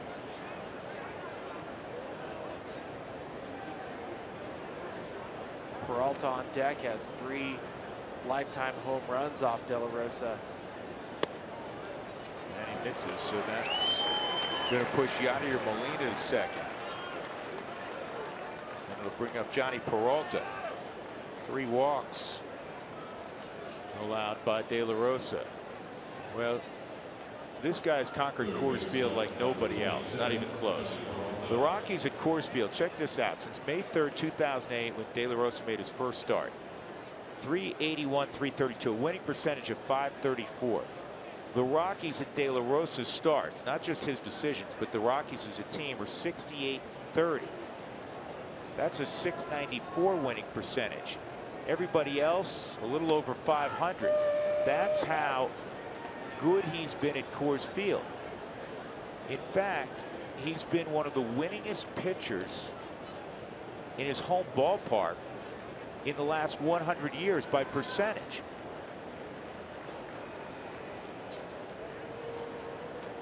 Some of the names in that list are ridiculous. Lefty Grove, Spud Chandler, New York Yankees. Pete Alexander, Lefty Gomez. He's fourth. The highest winning percentage as a starting pitcher in their home ballpark for a single team since 1913. De La Rosa's won 73% of his games. .732. The only ones higher, Lefty Grove, as you mentioned, Spud Chandler, and Pete Alexander. Lefty Grove pitched at Shibe Park, Spud Chandler at Old Yankee Stadium, and Pete Alexander with the Phillies in the Baker Bowl. None of them were Coors Field. Baker Bowl was kind of like a pre-Coors Field, right? Tight down the lines.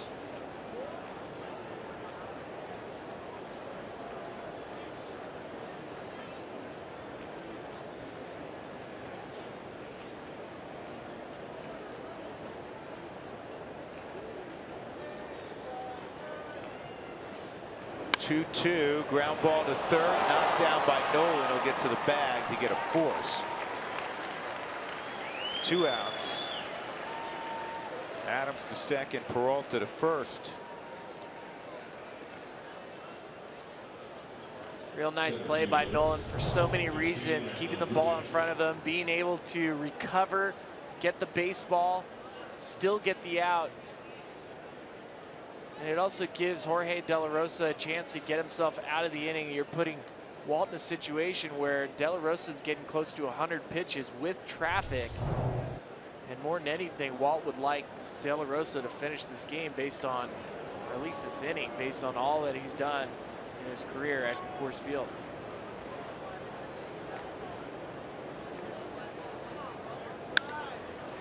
Well, that's struck through the hole. And Adams around third, throws off line, and it's going to skip past everybody.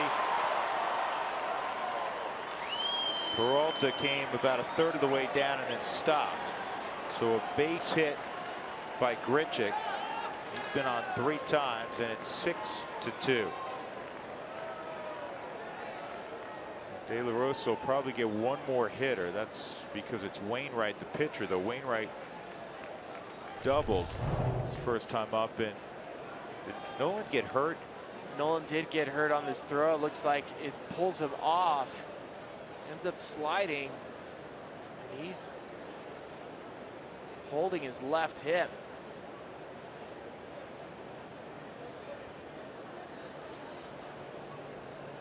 Oh, you see his ankle give way right on the grass. It's going to be an error on David Dahl, allowing Grichuk to go to second.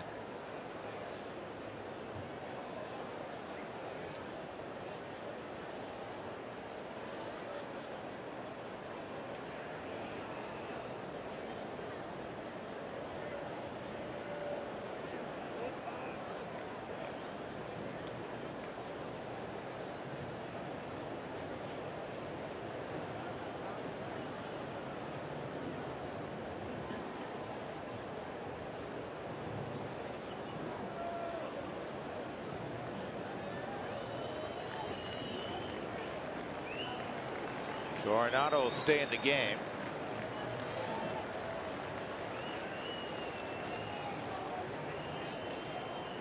Second and third, Adam Wainwright. 2-run double in the second, a sac bunt in the fourth.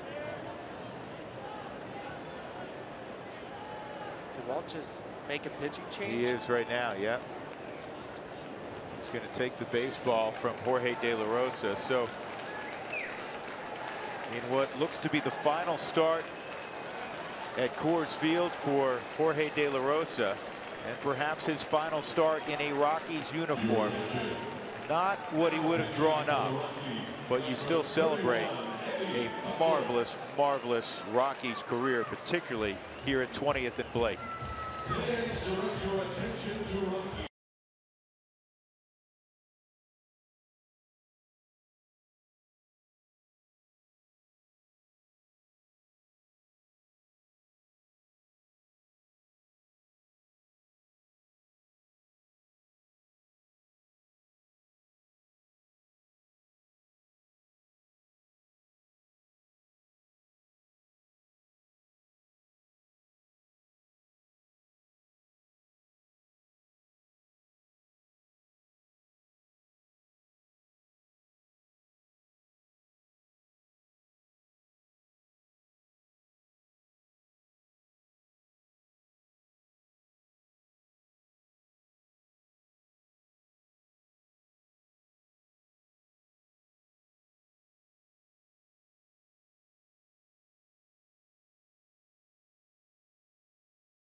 For Jorge De La Rosa at Coors Field tonight, not what he bargained for.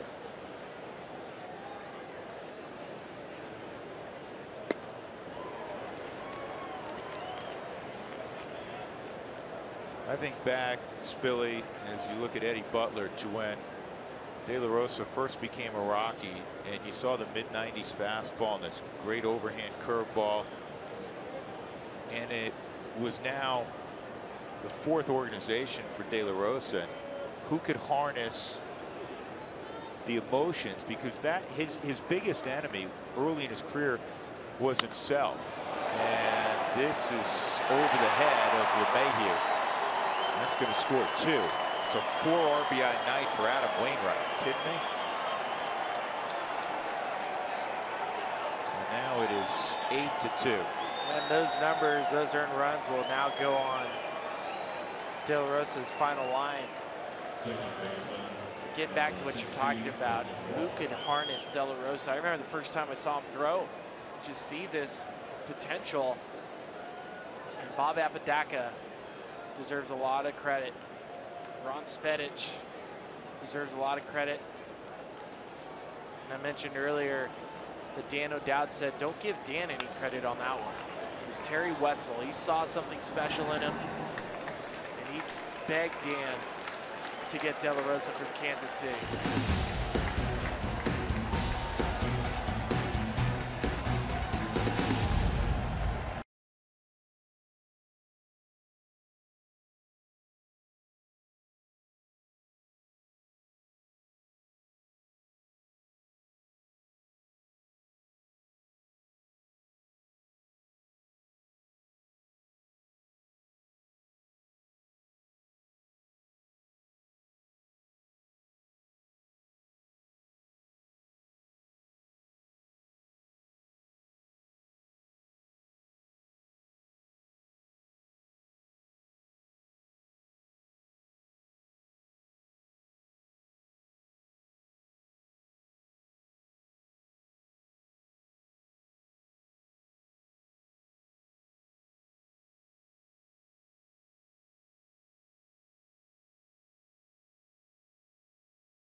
Colorado Rockies baseball on Root Sports is brought to you by Southwest Airlines. Book your low fare now at southwest.com.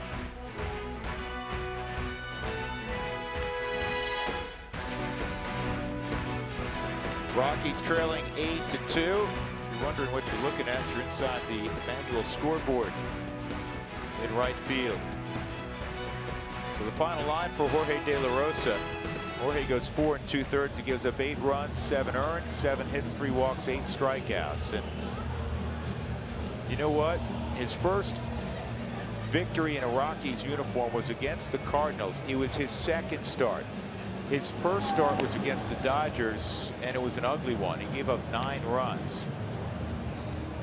I'm sure he wanted to forget that one, and he may want to forget this last one, but there were a whole lot to think about and remember fondly in between for Jorge De La Rosa. I think more importantly, what De La Rosa proved for so many people and within the organization is that it is possible to have a dominant pitcher at Coors Field. And I think when we watch Tyler Anderson last night, Anderson is in the same mix of a guy like Jorge. Little hiccup in the delivery. Great secondary pitch is a changeup.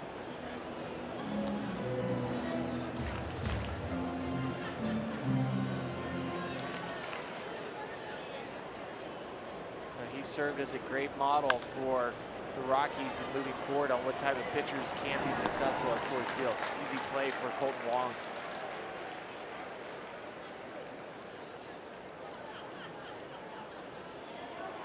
One out, and that'll bring up Blackman. A walk for Charlie and a run scored. And he hit a deep drive to left center that Brandon Moss made an over-the-shoulder catch running away from home plate. Good play.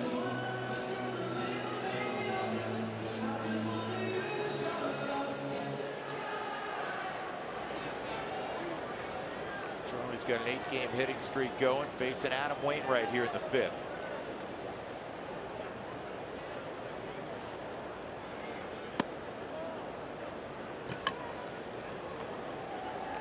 Rockies play a day game tomorrow against the Cardinals. We'll have that for you right here on Root Sports. And then it's off to LA. A 4-game set in Tinseltown. 1-1. We're on the air straight up at 1 o'clock tomorrow. No pregame show.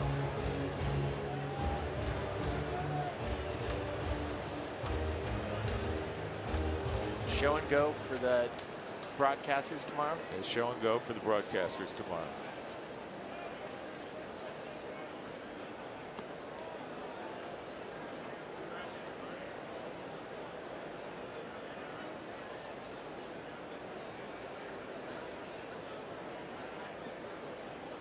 Two and one on Chuck Nasty.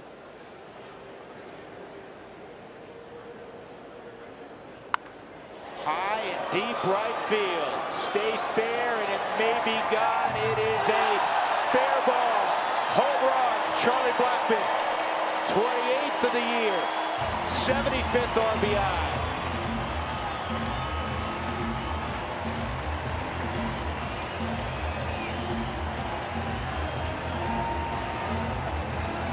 What a year for Charlie Blackman. Gets another curveball up in the zone. Chuck Nasty doesn't care.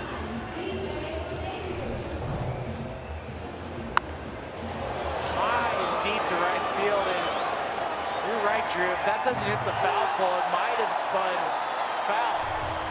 The ball was hit a long way. He's already hit one up into the restaurant earlier today, and there he goes. He keeps it fair. Curveball, a strike on LeMahieu. Tried to get Charlie earlier in the count with the curveball off the plate. Charlie with a little windmill action. You don't get to see that follow through for Charlie too often. 75 RBIs breaks the previous record for a leadoff hitter in a Rockies uniform. 74 held by Eric Young, coaching third tonight for Stu Cole. Charlie has 3 of the top 4 figures. Charlie has a legitimate shot at getting to 30 home runs this season. Absolutely.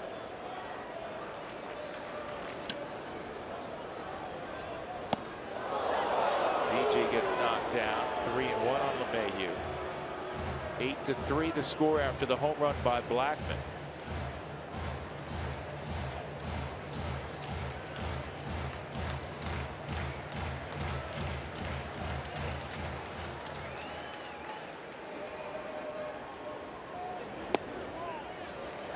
And DJ reaches. That's 36 straight games that he's reached in.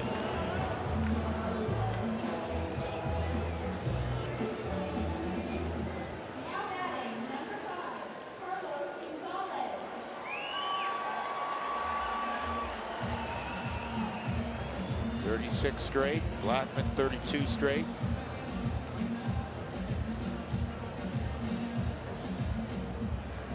So that'll bring up Cargo. Cargo hit a missile to center field for a double his last time up.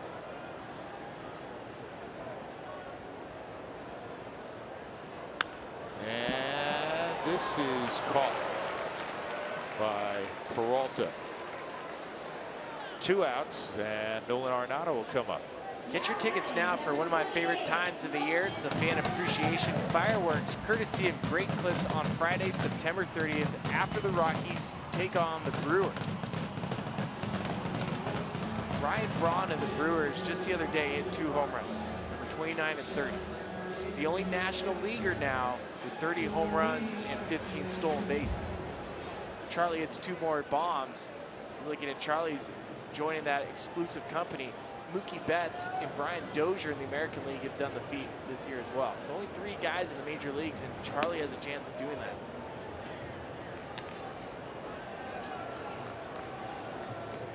One to 0 on Arenado. Nolan a base hit in the first, popped to second in the 3rd inning. 54 ribbies since the break, most in the National League.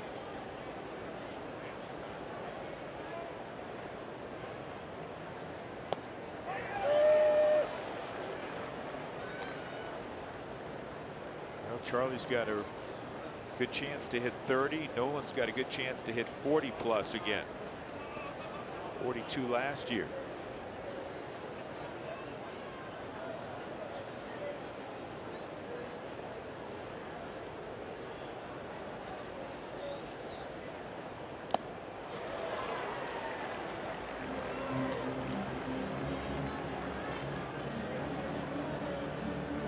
Wainwright in high school was an all-region wide receiver.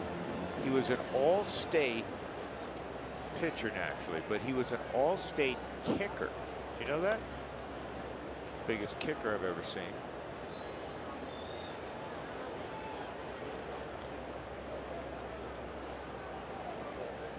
Originally drafted by the Braves.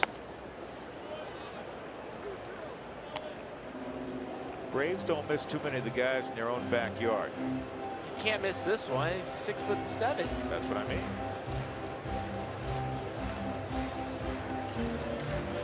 Wainwright's favorite player for the Braves was Dale Murphy. And he said he used to wear this Dale Murphy jersey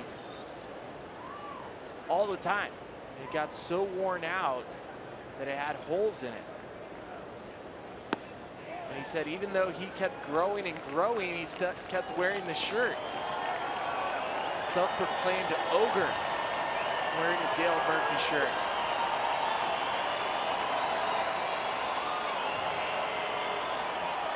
He went to the Cardinals with the former Rocky Ray King and Jason Marquis for J.D. Drew and Eli Marrero, who also played for the Rockies briefly.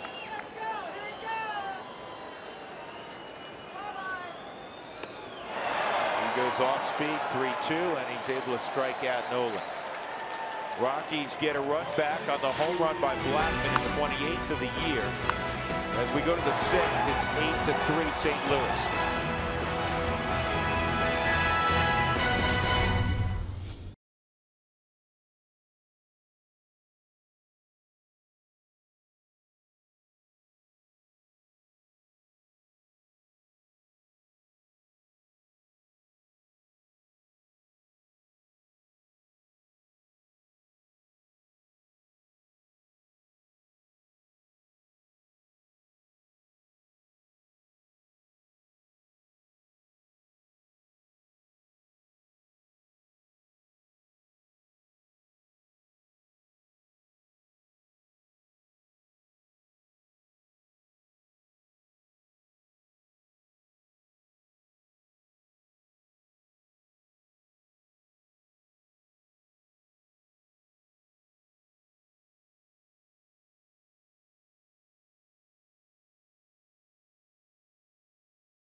board. There's Matt Holliday still sidelined with a thumb injury. Let's flash back to this day, 2005, here at Coors Field against San Diego. Matt had a big game. He started with a sac fly, then he RBI double, then he hit a 3-run homer. You see where that landed, and then he hit another one. So he knocked in 8. The Rockies won the game 20-1. Most runs the Rocks have scored in a game ever. And the 8 RBIs tied Galarraga, Walker, and Ronnie Belliard for most ribbies in a game. That stands to this day. Corey played in that game. He scored on his first ribby, the sac fly. Mark, people would be up for like months trying to figure out that Ronnie Belliard was also one of the Rockies to drive in 8. Agreed. It's in the media guide, but that's baseball, Drew. That is baseball. I got one for you that's always gets lost when you talk about guys that hit 3 home runs in a game for the Rockies. You know, Cargo's on that list a couple times. I'm trying to think if Matt hit 3 in a game. Walker did it a few times. Spilly, Jose Ortiz. Yeah, I played with them in Japan. You played with Jose Ortiz? Yes. He's still playing? No. No. Not anymore, but he played when I was there.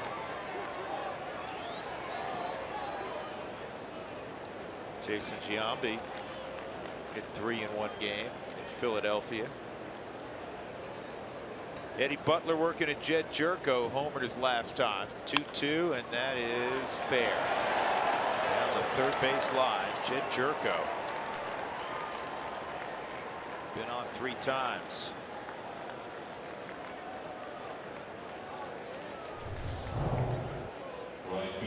Ball hit right down the line, right over the bag. Nothing Nolan can do about it. Nick Wentz jumping out of the way and pointing. Subaru Supermo.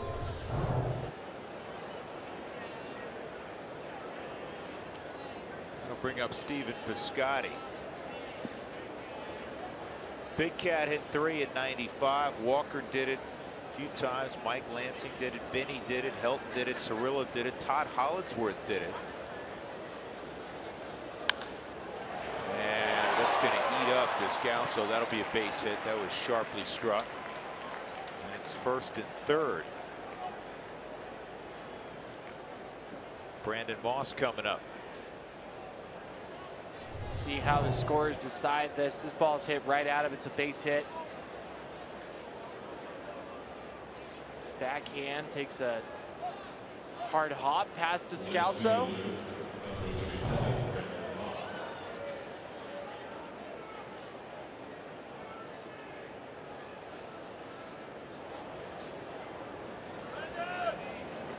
Moss, a fly ball to center and a couple of strikeouts.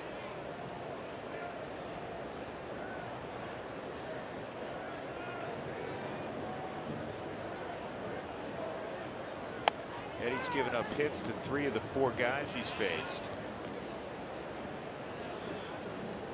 He's in relief of De La Rosa.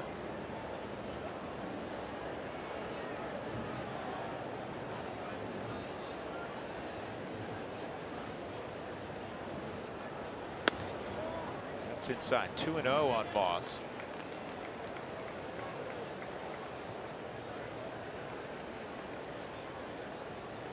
Moss has not looked comfortable at all in the box tonight against De La Rosa. 2 strikeouts and a flyout, but I'm always worried. David Dahl coming on, and challenging him is Jerko, and the throw's cut off by Nolan. It'll be a sac fly by Moss, and he has his 65th RBI, and it's 9-3 St. Louis.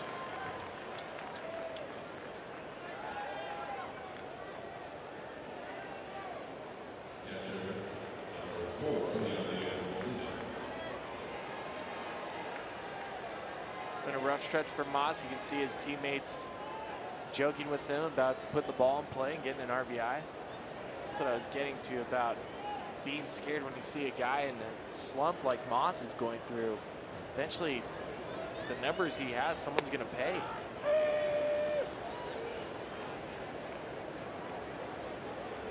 It's kind of like the rest of the league's paying for Joey Votto's first half slump, right? Yadier Molina a single in the 5th inning, 2 strikeouts against De La Rosa.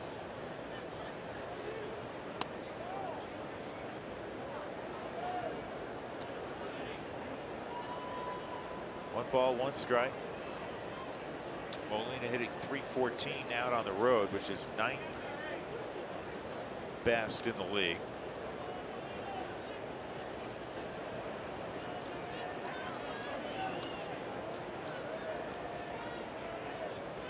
Votto is hitting .416 in the 2nd half.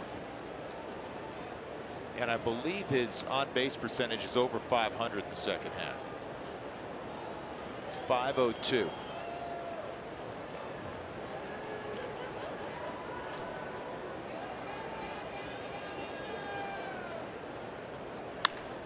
And that's a base hit, poked to right. Scotty stops at 2nd, and they're 2 on for Matt Adams.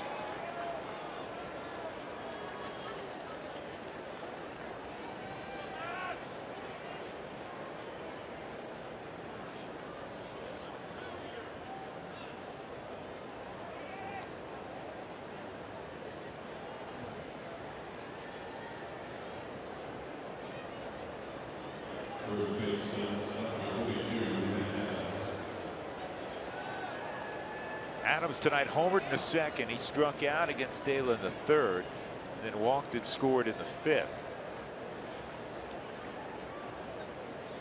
Foster making a call down to the bullpen. See if Eddie can get a ground ball here.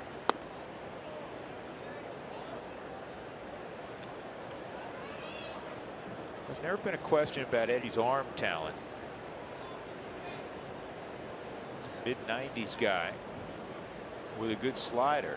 As Justin Miller is getting loose, but just hasn't consistently translated yet at this level.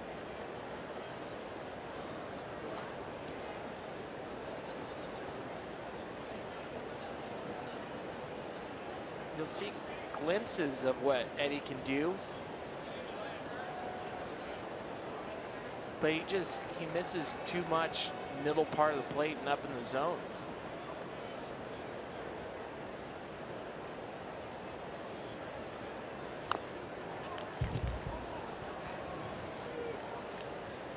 Two and one.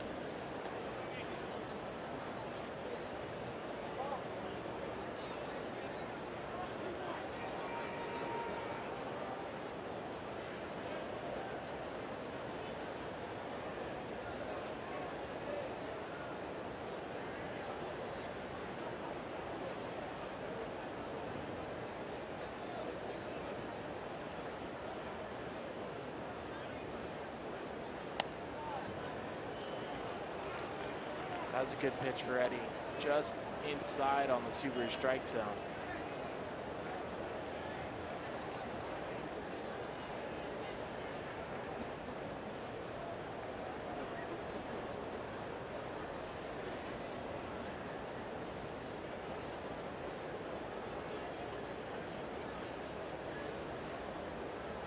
Three and one on Adams.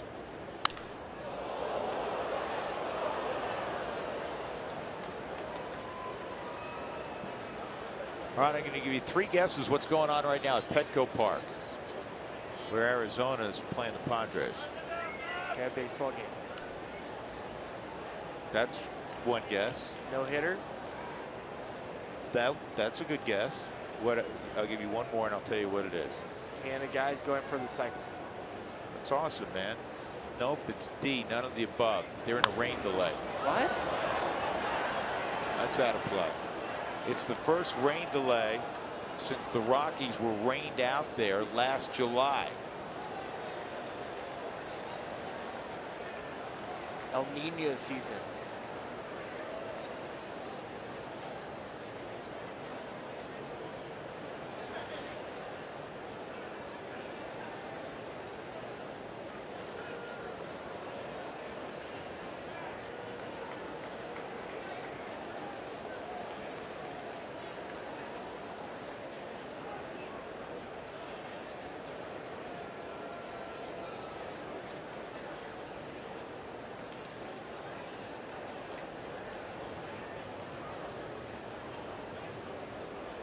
3-2 on Matt Adams. 9-3 St. Louis. 2 on, 1 out. And Eddie loses him. So now the bases are loaded for Peralta.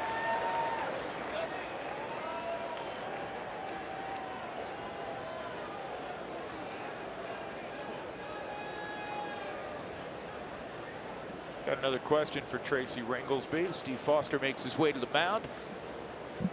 Dear Mr. Cowboy, I hadn't heard that one before. Mr. Cowboy. An on-the-record prediction for the border war a week from Saturday. Well, come on, Mark Knudsen. I noticed who just wrote that. The boot will be coming back home after a 3-year absence. Mark Knudsen pitched in the big leagues for a number of years out of Colorado State. The basketball team has shown the way to 5 in a row. I knew Tracy would work that in. Jenny's not here to defend her Rams, though. Jenny's got an off day.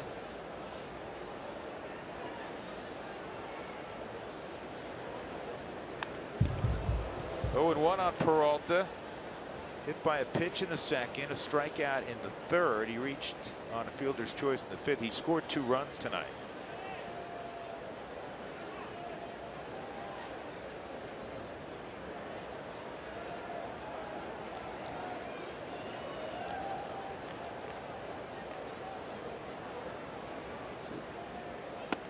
Fastball's inside. 1 ball, 1 strike.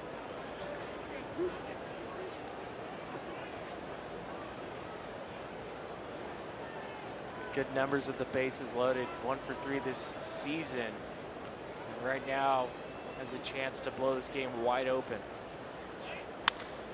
Line drive, and that'll turn into a double play. Descalso gloves it, runs to the bag, and that forces Molina at second. 9-3 St. Louis.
Go to the bottom of the 6th inning. David Dahl's going to be first, and here's our answer to this week's CenturyLink High Speed Challenge poll question: which Rockies catcher has the highest percentage of runners caught stealing all time? See how the voting went. Your V got 54% of the vote. Come on. And the answer is Joe Girardi. He threw out 94 attempted base stealers.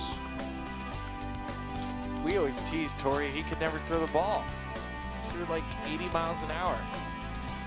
Actually, 80 miles an hour for a catcher is really good. Yeah. The way they time it, coming out of coming out of the chute, so to speak. Torrey Alba in spring training, they would do the dirt ball. They'd set up this curveball machine, and it would bounce, and all the base runners would stand at first, and you get your secondary. You're learning how to take a secondary lead and steal on a dirt ball. And the catcher's supposed to block it using his chest protector. Well, Torrey would just sit back and pick it like a first baseman. Never go to a knee or anything. Never seen any cat. He had the best hands behind the plate of anybody. And eventually the coaching staff would just kick Torrealba out of the catching drill because he was messing it up for everybody. 2-2. He was fun to be around. He kept everybody upbeat. He'd always laugh and say, "My bad, my dog."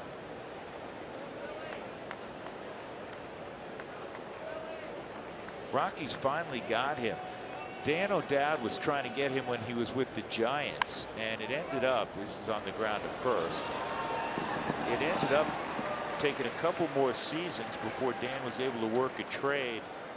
I think, if I remember right, Torrey was now with Seattle at the time. Well, Dan was persistent, and he finally got Torrealba. Paid dividends for the Rockies. Here's Parra with one out. Gerardo a line drive to left and a fly ball to left. All I know about Yorvit is that everywhere he went, the team won. It's like Tim McCarver's line on Bob Gibson. The luckiest pitcher I ever saw. Every time he pitched, the other team didn't score.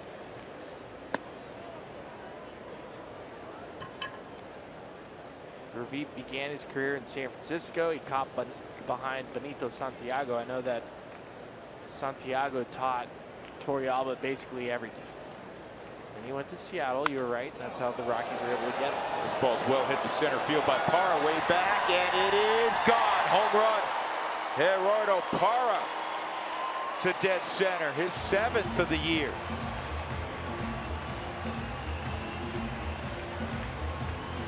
Wow, that's a lot of pop for Parra. Last night, 2 doubles. Off the bat, I didn't think it had a chance, but a lot of backspin. 3rd homer of the night now given up by Adam Wainwright. It's like a spinning cutter. Remember, we had talked about it earlier. Gerardo has now had 3 good at-bats against Wainwright tonight, and he finally has something to show for it. And it looks like that's also going to run Wainwright off. Mike Matheny's come out.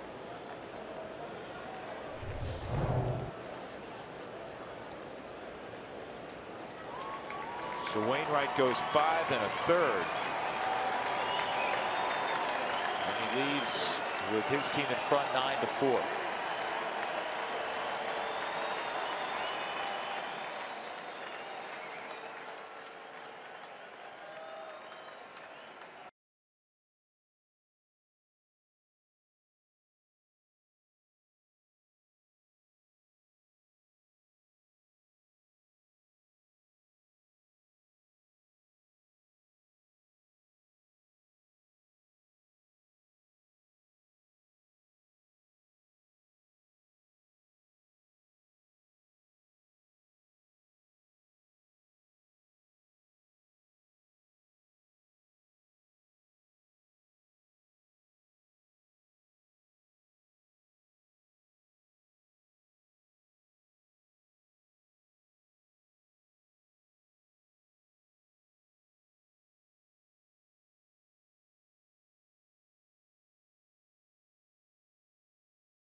Here's a Cooney Lexus look back. Matt Adams hit a solo home run against De La Rosa early in the ball game. And then Jed Jerko on a 3-0 pitch. He's had De La Rosa's number in his career. hitting over 600 against him. Rockies trying to chip away. Daniel Descalso, who has had a really good second half, has been hitting a lot of long balls. He hit his 8th home run. Charlie, his 28th home run off the foul pole. And Gerardo Parra a moment ago hit a home run. Rockies still a lot of work to do. They're down by 5. Descalso up against a guy we saw yesterday, Dean Kekeffer, who went 2/3 of an inning of scoreless baseball.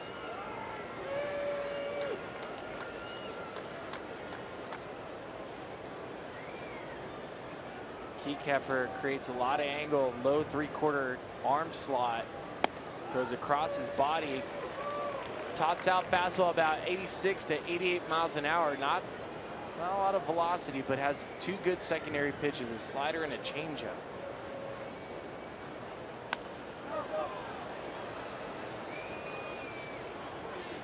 That's the second out in the 6th inning.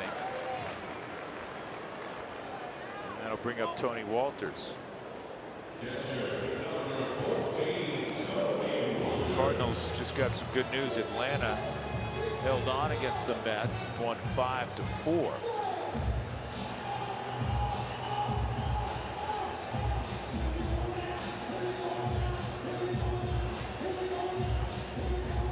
Tony tonight struck out and grounded to second.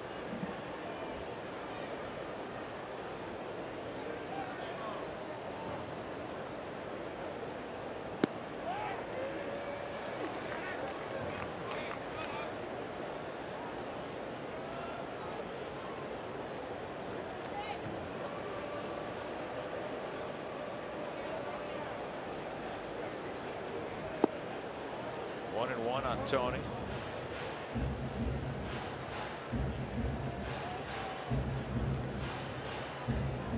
Miami's not out of it. They shut out Washington tonight 1-0 to go a game over 500.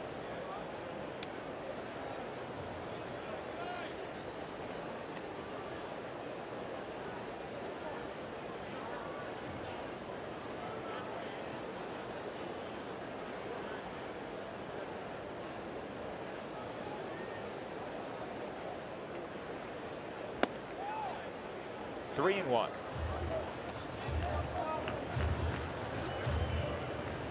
Kekeffer drafted by the Cardinals in 2010 out of the 36th round. 1,099th pick of that draft. Pretty amazing. You look at the Cardinals this season, 16 homegrown players on the roster, second most in baseball. And the Rockies aren't far behind. The Rockies have 13 on their roster that they originally drafted, which is tied for 4th most in baseball.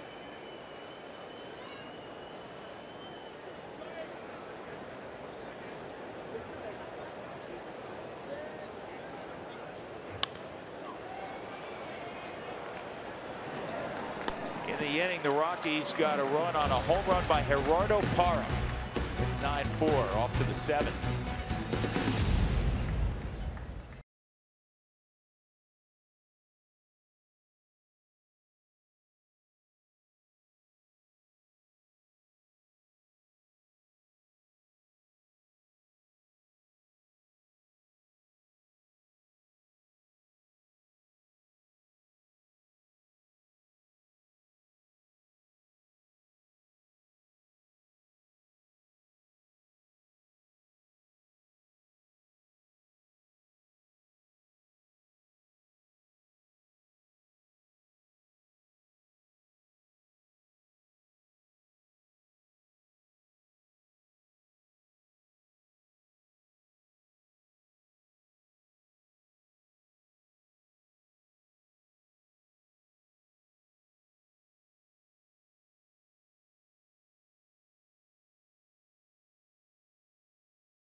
Here's our Kubota pitching performance of the evening. Jorge De La Rosa making perhaps his last start in a Rockies uniform. De La Rosa making his last start at Coors Field. And it did not go as Jorge would want. He had the good splitter going. He struck out 8, but he also gave up 6 runs, or actually 7 runs earned, 8 overall, 3 walks, and the 8 strikeouts. An emotional moment for Jorge after he was removed.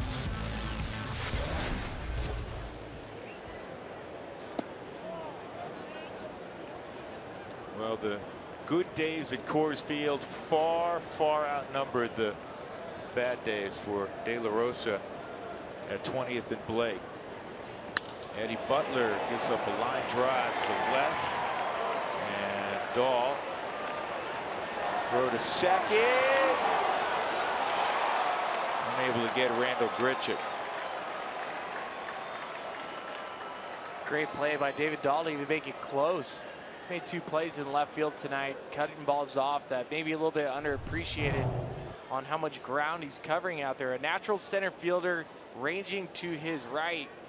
See him slide, quickly sets his feet, makes a pretty strong throw. Obviously a throw earlier today that he wants back, one that Nolan had to dive for. Very close play, and as we always say about DJ, he will stick his nose in there to get the tag.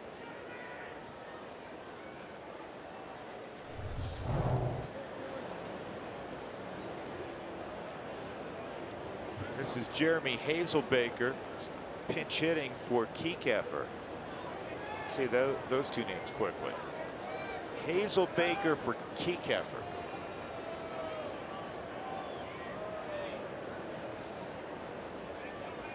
How about Sokolovic for Tuivalala? Sokolovic for our man Sam. Cardinals have some tongue tied. That's Tuivalala. That's a base hit for Hazelbaker, and coming home and moving up to second. Grichuk scores, and Hazelbaker goes to second on the throw, and it's 10-4.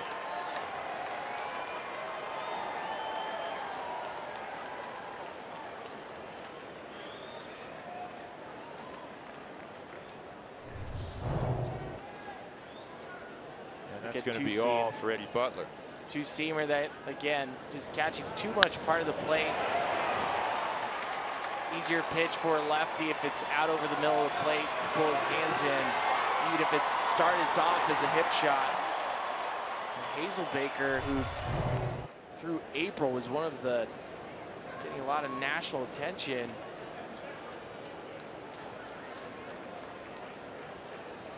Justin Miller will come in when we come back. 10-4, St. Louis.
League alert by Bank of America.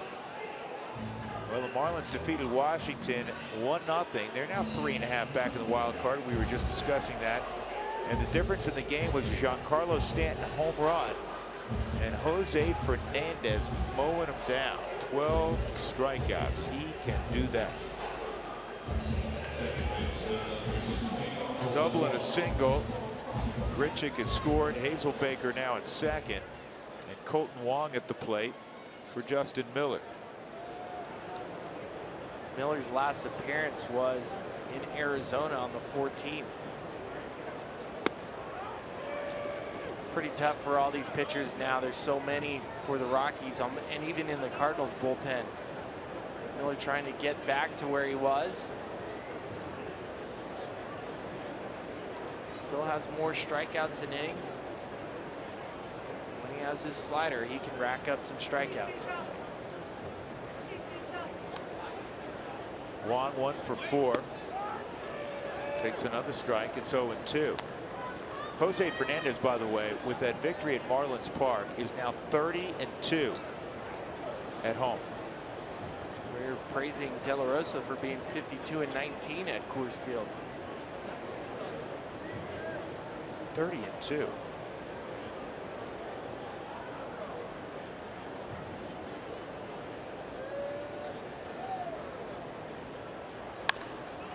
Ground ball to first. Parra. Moving to third is Hazelbaker. And that'll bring up Jed Jerko. Do you see realignment? This is a question for Tracy Ringlesby in an outfield that would land Tapia in center. Could be down the road, but start next season. If Blackman isn't dealt, don't see how you take center field away from him. Yeah, I'm with Tracy. That would be hard to do. You're talking about a guy who has had not just a phenomenal year this year. It's going to be 3 straight top shelf years for Charlie Blackman. Rockies will have one of the top outfields in baseball, and as intriguing as Tapia is, about David Dahl in left field. I just think going back to Charlie will be entering his 2nd year arbitration, and what that means is there's 2 more years till he reaches free agency, and that's basically baseball's way of having a salary cap. So Charlie's still under control, and he's a superstar. 0-1 on Jerko. A little south of the knees, 1-1. Jerko will pop out a walk, a 2-run home run, and a double. Turned out to be a great move for Jed Jerko. John Jay going to the Padres. And an injury-riddled year. John's hit close to 300 for San Diego, and Jerko's found his power stroke again for St. Louis. It's incredible. 20 home runs since the All-Star break. Got a little bit of Dan Uggla in him, doesn't he? Does. That's a good call. Those big Popeye forearms. 2-1. Got him out on his front side. This is shallow center. Charlie will make the catch and not even tagging. It's Hazelbaker. Not even going to pretend. 2 gone. If you've ever dreamed of taking ice baths and wearing batting gloves and getting made fun of by Ryan Spilborghs, then you should join up for fantasy camp. It takes place at Salt River Fields at Talking Stick, January 31st through February 4th, 2017. Visit Rockies.com/fantasy camp for details. I cannot wait for you to sign up so I can make fun of you. There's Luke Dunlap. Settle down, Lou. I love that video. Oh, we always tell you. It's the most fun I have in the offseason. I look forward to being a coach at this. Yeah, we have a whole lot of fun. I've been fortunate enough to go, I don't know, 11 or 12 years now.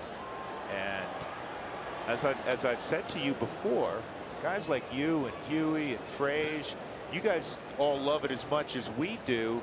And I wasn't sure that was going to be the case initially. I mean, you guys played. I mean, you want to go watch a bunch of guys who can't play, and yet it's 5 days and friendships are created, lifetime friendships, and it's why so many people come back year after year.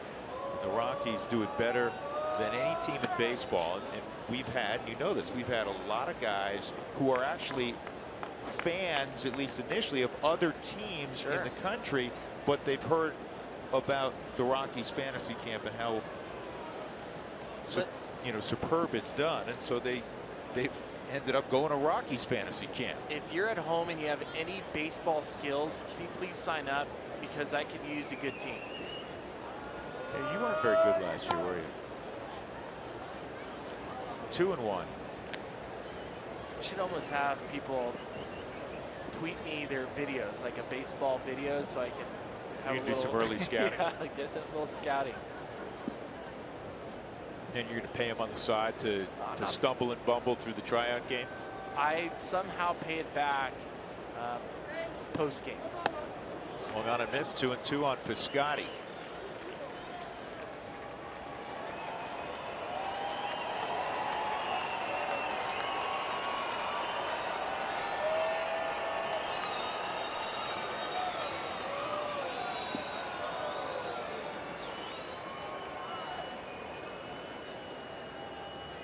Miller inherited a runner at second and nobody out, and if he can get Piscotty get out of it without any further damage.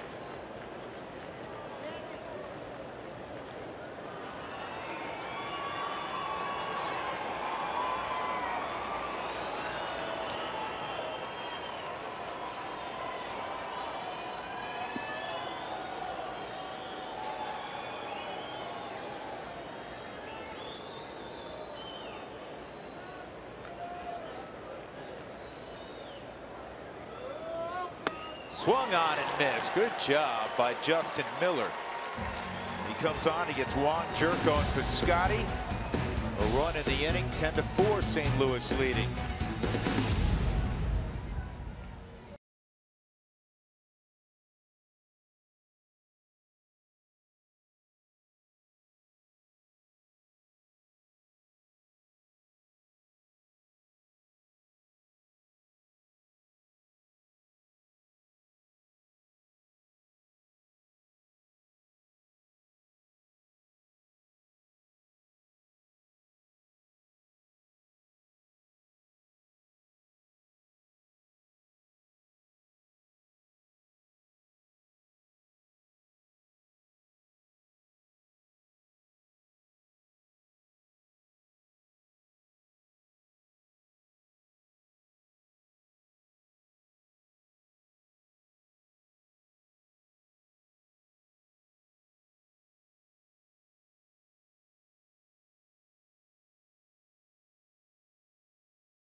Has not gone well for the Rockies tonight. They trail the Cardinals 10-4. Bottom of the 7th inning. 9 outs to work with offensively for the Rockies. Well, a day after every Rockies victory, make sure you get online to Papa John's. Get 50% off your online order by using the promo code ROXWIN at papajohns.com.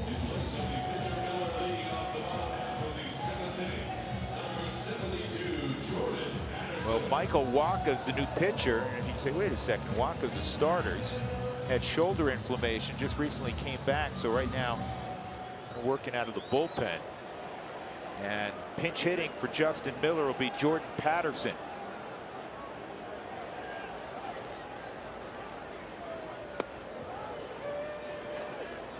First pitch is in there for a strike.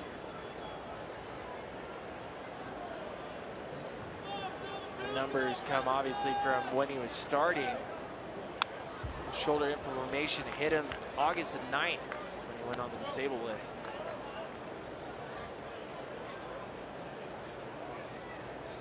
To see Jordan Patterson get his first major league knock.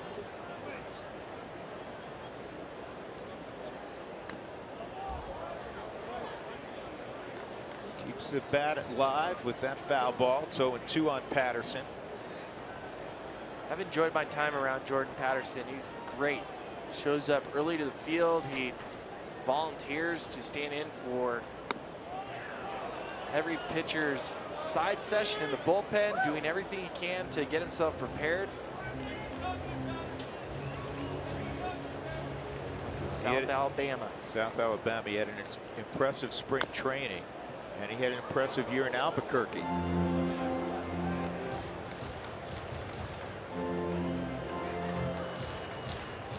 Rockies drafted Patterson in the 4th round of the 2013 draft.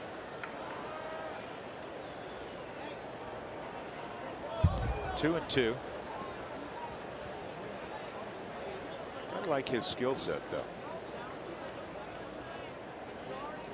Normally an outfielder, spent majority of his time in the minor leagues as a right fielder, and played a handful of games at first and started to play a little bit more in AAA this year. He's going to pop up here to short.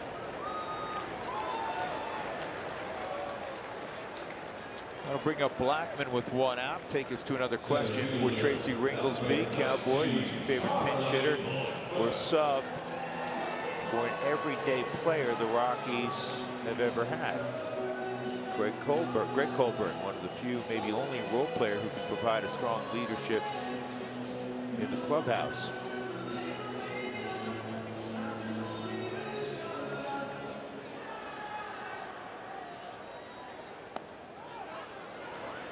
Blackman, his last time up, no swing. His last time up hit the foul pole, or some like to call it the fair pole. Oh, I like the fair pole. Yeah, high on the fair pole. 28th home run for Charlie. This is on 2 hops. Colton Wong, 2 outs. That'll bring up LeMahieu.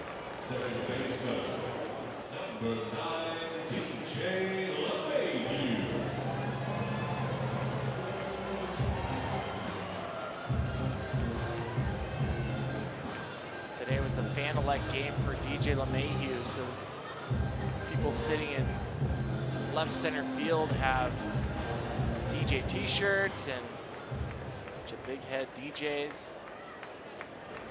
I like the sign, the hashtag, that's my DJ. Kawaka with a big arm. This is their 96 1-0.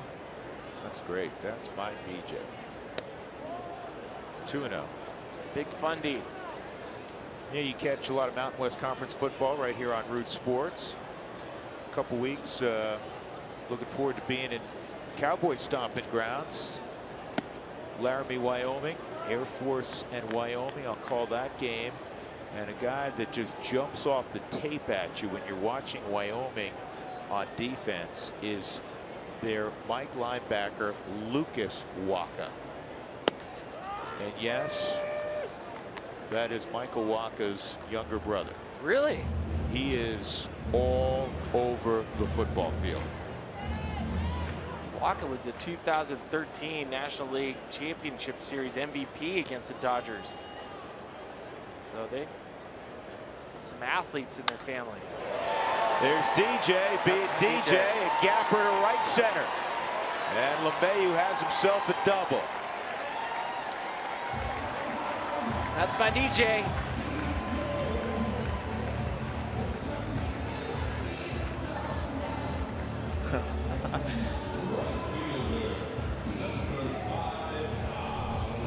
Big fundamental, getting a pitch out over the plate that he can handle, pulls his hands in tight like a broken record, just shoots it to right field for a double. Have a seasoned DJ.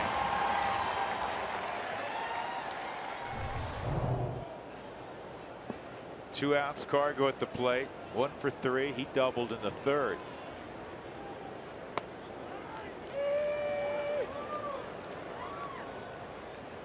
There's no way that Jim Joyce could umpire the plate back-to-back days. His voice would hurt.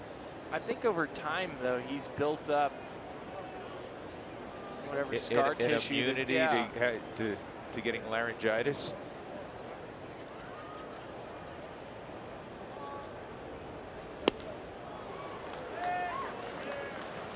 Oh, 2.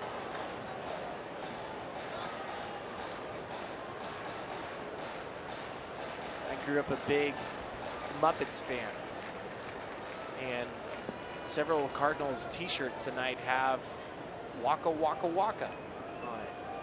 That's what Gonzo, I think it was Fozzie Bear or Gonzo had said. Fozzie Bear. Okay then. See his brother in Wyoming. And he jumps off the tape. Cards by 6.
Baseball on Root Sports is brought to you by Southwest Airlines. Book your low fare now at southwest.com.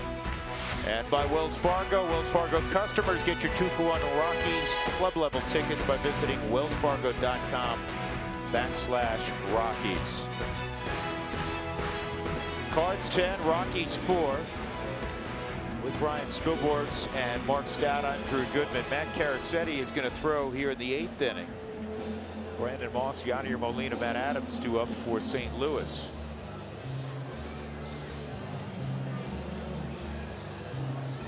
No score in the 5th inning. The Giants and Dodgers, and another pitchers duel. Johnny Cueto and Rich Hill.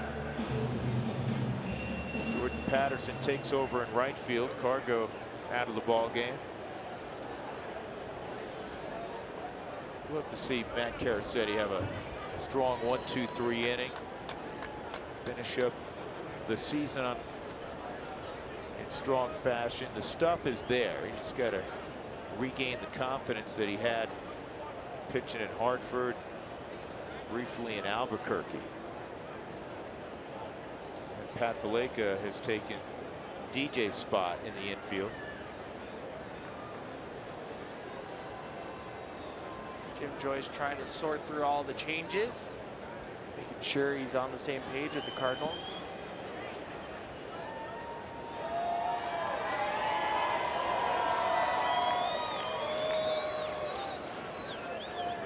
Carasetti's last outing of work was in Arizona on the 14th as well. It's Raimel Tapia at center.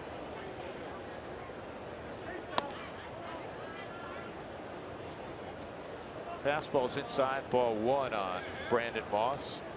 A sac fly in the 6th, otherwise 0 for 3.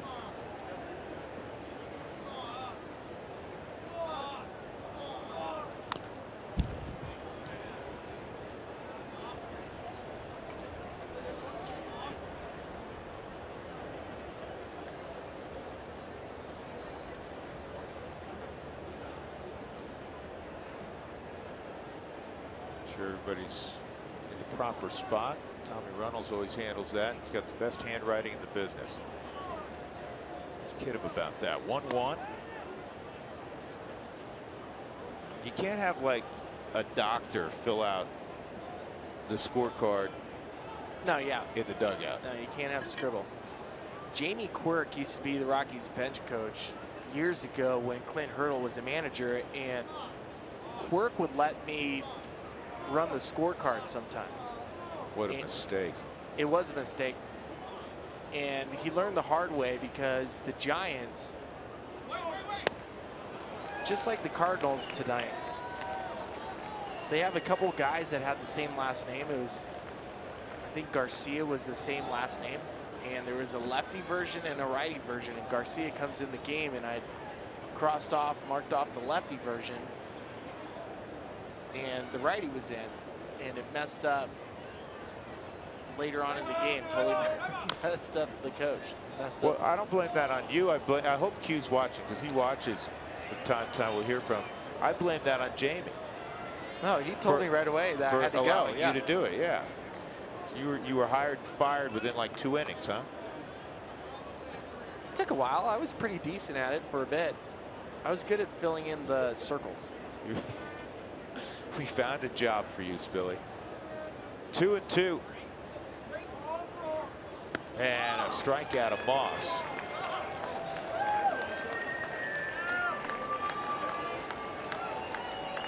Tenth strikeout of the night now for the Rockies pitchers against the Cardinals. That is the good forkball that Caracetti has. Just spent a little time with Yadier Molina before the game. Not sure if you're aware of this, but Yadier Molina is a big-time music producer in Puerto Rico. It's become his hobby. Did not know that. Loves it. Has a studio. He got into it about 3 years ago. Well, I know he spent a good portion of his off season near the holidays in Jupiter, Florida. So in the off season, Yadi is listening to music and mixing like Dr. Dre.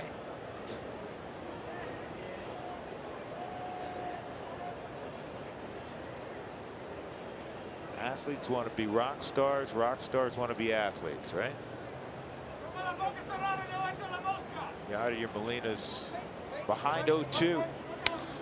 Good pitch.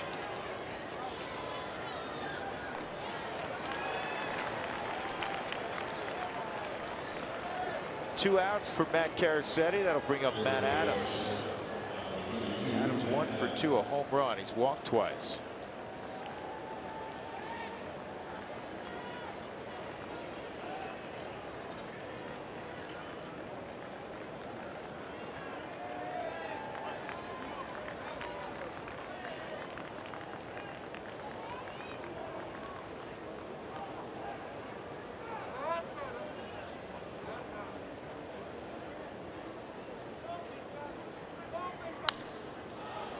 This is a high fly ball to shallow left. David Dahl coming on, and a real good inning for Matt Caracetti. 1, 2, 3, including a strikeout in the 8th inning. 10-4 St. Louis.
8-4 as they come up in the bottom of the 8th inning. Who wants tacos? Fans, follow @RootSports_RM on Twitter to receive alerts for the Rockies taco special when the Rockies score 7 or more runs. Nolan takes a strike as he faces Michael Wacha. Single in the first. 1 for 3 tonight for Nolan. Rockies got the first run of the game. But then 3 runs in the second for the Cardinals.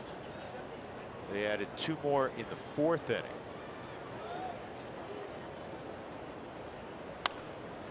And they scored single runs in the 6th and the 7th. De La Rosa started tonight for the Rockies. 99 start at Coors Field, and his final start this year. He'll be a free agent at the end of the year. De La Rosa went 4 2/3, 8 runs, 7 earned, 7 hits, 3 walks, 8 strikeouts. Eddie Butler came on an inning and a third, a couple runs on 6 hits and a walk. Justin Miller got 3 outs, including a strikeout. Matt Caracetti had a clean inning in the 8th. 2 balls, 2 strikes on Arenado. Adam Wainwright went 5 1/3 for St. Louis, gave up 4 runs, 7 hits. And Nolan strikes out. I'm going to keep an eye on Nolan with the hip. I've seen him touch it quite a few times after the play from the throw from the outfield. And why it's important is Nolan would love to get to 160 games played this season. And with a day game tomorrow, there's only 11 games left. And Nolan, this is the 149th game of the season. So in order for him to get to 160, he wants to play in every single game. Swing by David Dahl, his second hit of the ball game. He had an RBI single in the first. David lines a base hit to left. He'll bring up Gerardo Parra.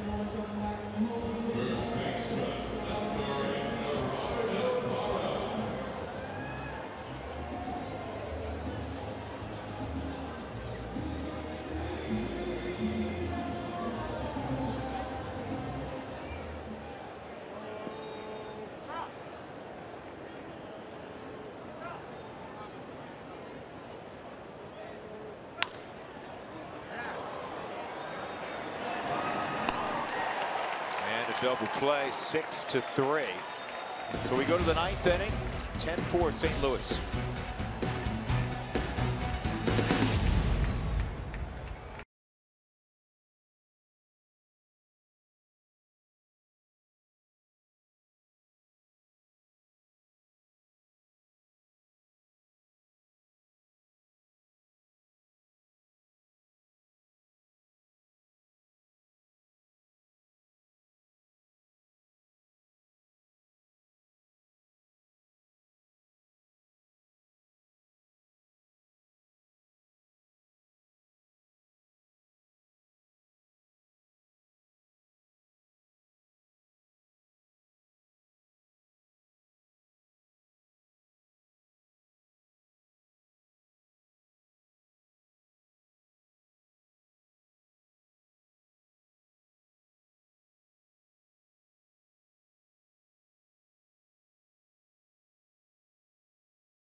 Ten 13-0 for the Cardinals, 4-9-1 for the Rockies. I was hoping for one last time this season I could say De La was dealing, but that did not occur.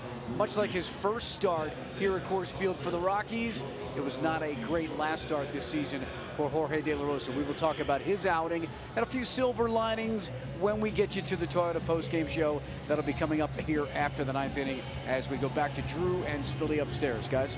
Mark, thanks very much. In the top of the 9th inning, Jason Mott, the former Cardinal, is going to face some of his old friends right now. It'll be the 28th appearance for Mott. It'll be his 2nd appearance since getting healthy enough to throw again. He had some shoulder issues that kept him out for about 6 weeks. And his last outing, he was only in the game to face one batter. He got him out. Christian Adames takes over for Nolan in 3rd.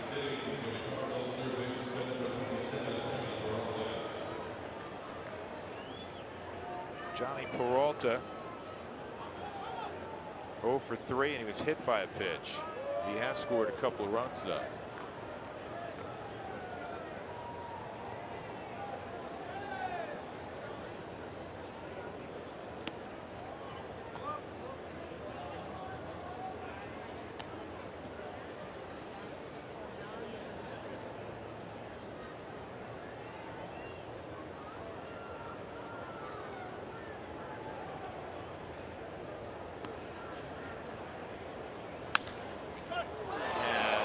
Backer, Jason's got it. 1 out.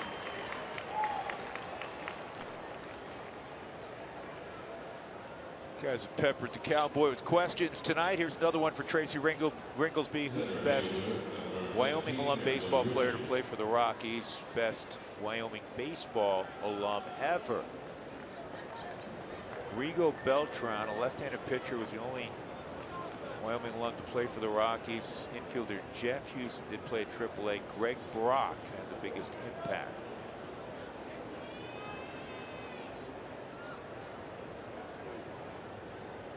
Yeah, Huey was traded to Seattle from the Rockies. So he never did get in a big league game for the Rockies. Huey's career spanned 10 years and a week at the big league level. That's a whole lot of service time. It's a ton.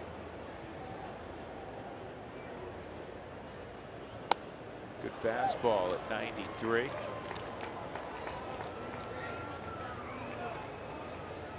Mott working ahead of Grichuk. 2 strikes.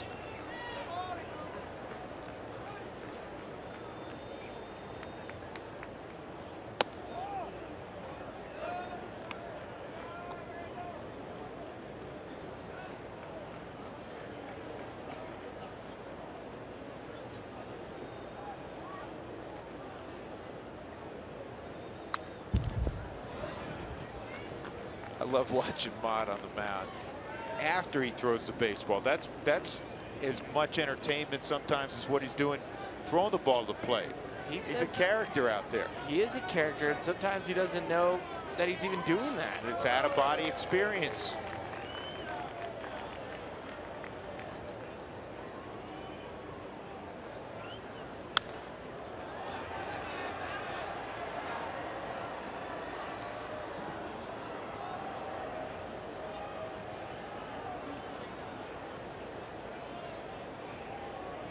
Good to see Mott after the games with his wife Caitlin holding their newborn baby that they've had, walking around, proud papa. Walked out last night at the same time. Swung on and missed. Good pitch. Same time the Descalzos were walking out, and Daniel was pushing the stroller, and they have a newborn also. Then I went to take a peek in there, so let me see how you guys did. And no baby in there. I realized the baby's so small that she was snuggled up with mama. So perfect. It's perfect. It's the only way Daniel's allowed to drive the stroller. There's no baby in it. No baby in it.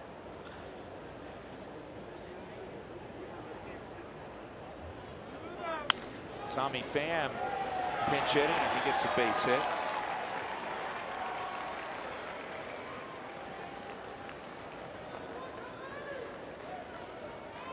Second baseman, number 16, Colton Wall.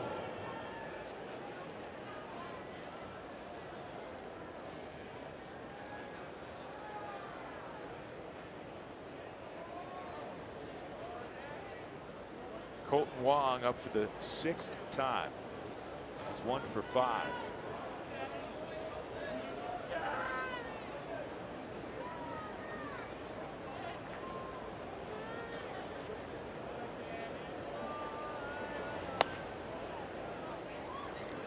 Inside ball 1 on Wong.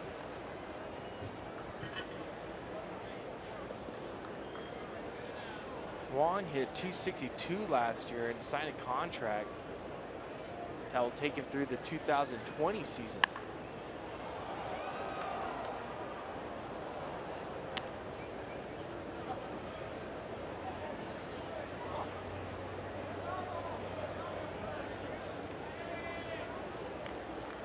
been more of a grind for Wong this season, trying to get his swing right. He's battled a little bit of injury.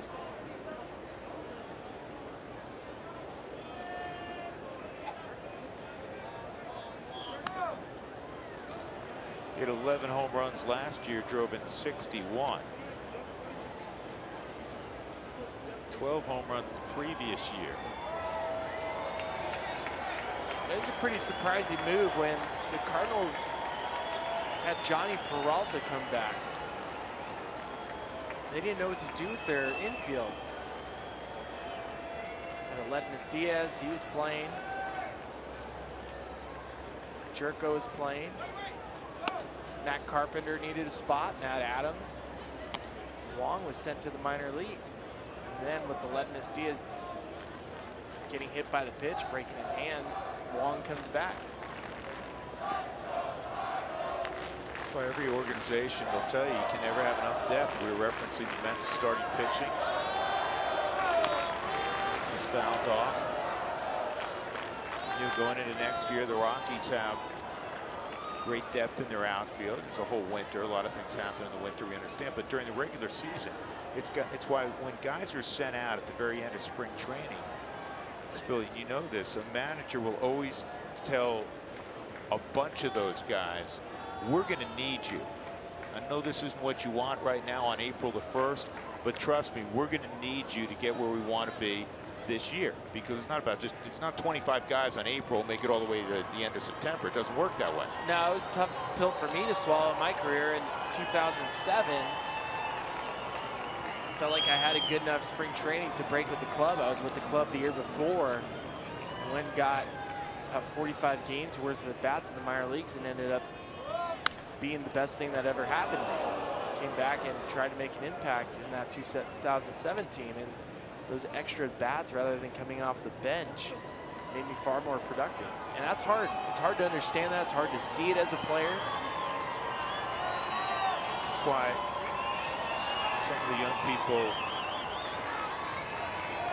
that I talk to, kids growing up, when they're trying to pick what college to go and play, go somewhere you can play. Exactly. Sometimes kids pursue, the biggest name and want to go to this Division I school, and you may not get a lot of at-bats, and some other kid may go to a different school, a smaller school, get more opportunity. If one kid gets 500-600 at-bats, another kid gets 75 at-bats, who's having more fun? Evan Longoria was told he could walk on to USC, turned it down, went to Rio Hondo Junior College, and then transferred to Long Beach State. Went to Rio Hondo because he was told he could play shortstop. This ball hit hard right at Gerardo Parra. That'll end the inning. And every Christmas, he sends the Southern Cal baseball program a Christmas card, doesn't he? No.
tonight. Descalso a home run earlier tonight, and Charlie Blackmon a home run earlier tonight. Unfortunately, all solo home runs. And the Rockies in the 9th inning trail 10-4.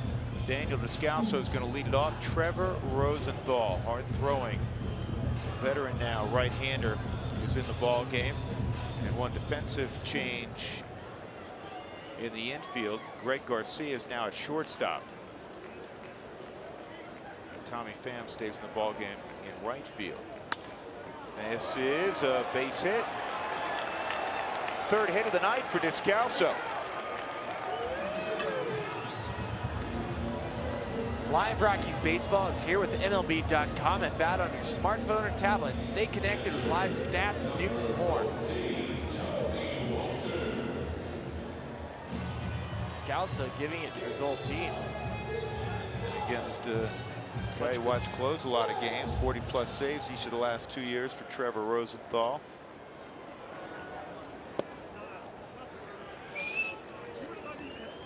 O has taken over those duties this year.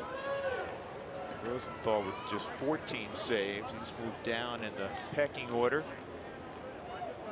It's been a grind of a season for Rosenthal. And that's another hit. This one from Tony Walters.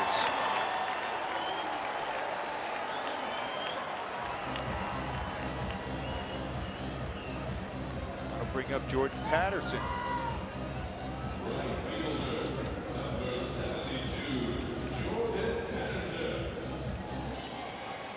Over the last 30 games for Rosenthal, 23 1/3 innings pitched, 32 hits, 21 walks, which is un-Rosenthal-like. Still gets a lot of strikeouts.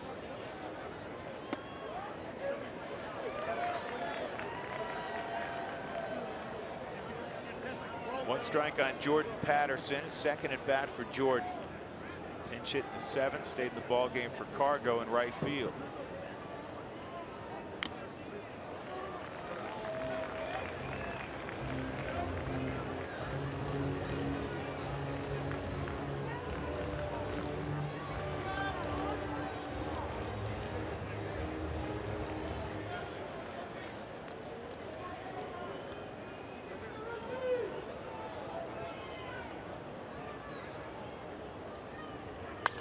Patterson drives this ball to center field. It'll be run down out there by Gritchen. Descalso will tag and move up 90 feet. 1st and 3rd with 1 out. Center fielder, number 68, A big thanks to the Cowboy. Got to talk baseball. Got to talk the University of Wyoming. His 2 favorite subjects.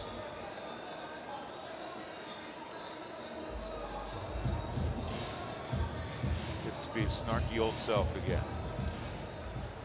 So much so that everybody's abandoned him up there. You see that? I like my time with that old snark. It's great. I always enjoy when I'm doing pregame, postgame, sitting next to him and listening to the Cowboys stories. Has a lot of good ones. He's got a few. Here's Tapia. 1st at bat for Ramel. Blackmon tonight 1 for 3 and a walk.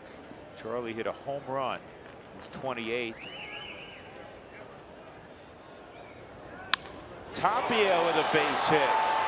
Descalso will score. Walters to 2nd. 10-5.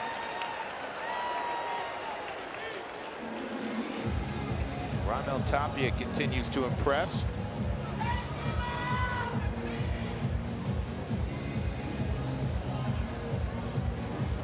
Tapia just can walk up and hit. You know that fastball, he does not miss it. Riding the bench for the last week. After getting opportunities when Charlie Blackmon went down for a couple days with a tight back. Had the opportunity to see Tapia's potential, and he can hit. So can Pat Valleca. Pat's at the plate right now.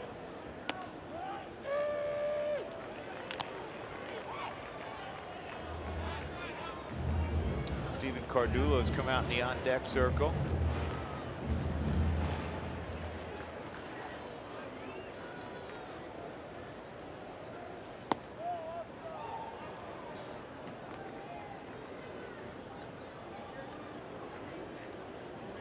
Valaika 3 at-bats, 2 hits, including a double.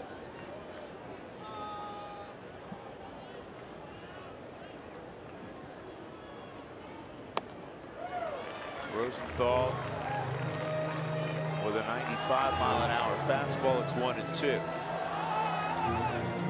Rosenthal leads Summit, Missouri. Play for the Cardinals.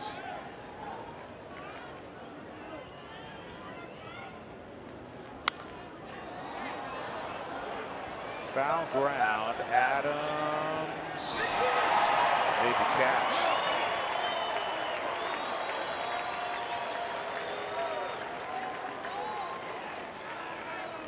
Nice little play by Adams near the stands. I believe his nickname is Big City. Big City reaching over the sidewall.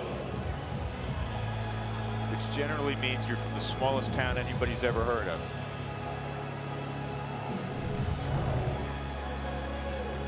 The Slippery Rock, didn't he? It means that, or you're a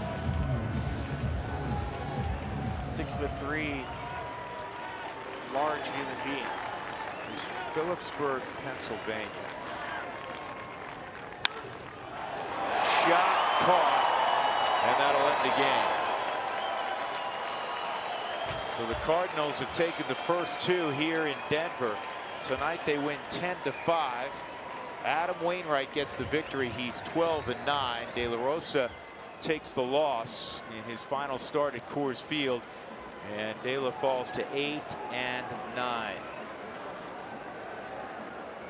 Our Jimmy John's delivery of the game, not the pitching. Adam Wainwright, it's offense. He drove in 4 tonight. He had this double to drive in a pair. His 7th double of the year. And then later on, with 2 in scoring position, a broken bat single against Eddie Butler would score 2. The only other pitcher in the big leagues this year with a 4 RBI game, Noah Syndergaard of the Mets. That's our Jimmy John's delivery of the game. The Cardinals win tonight over the Rockies 10-5. When we come back, the Toyota postgame show will commence.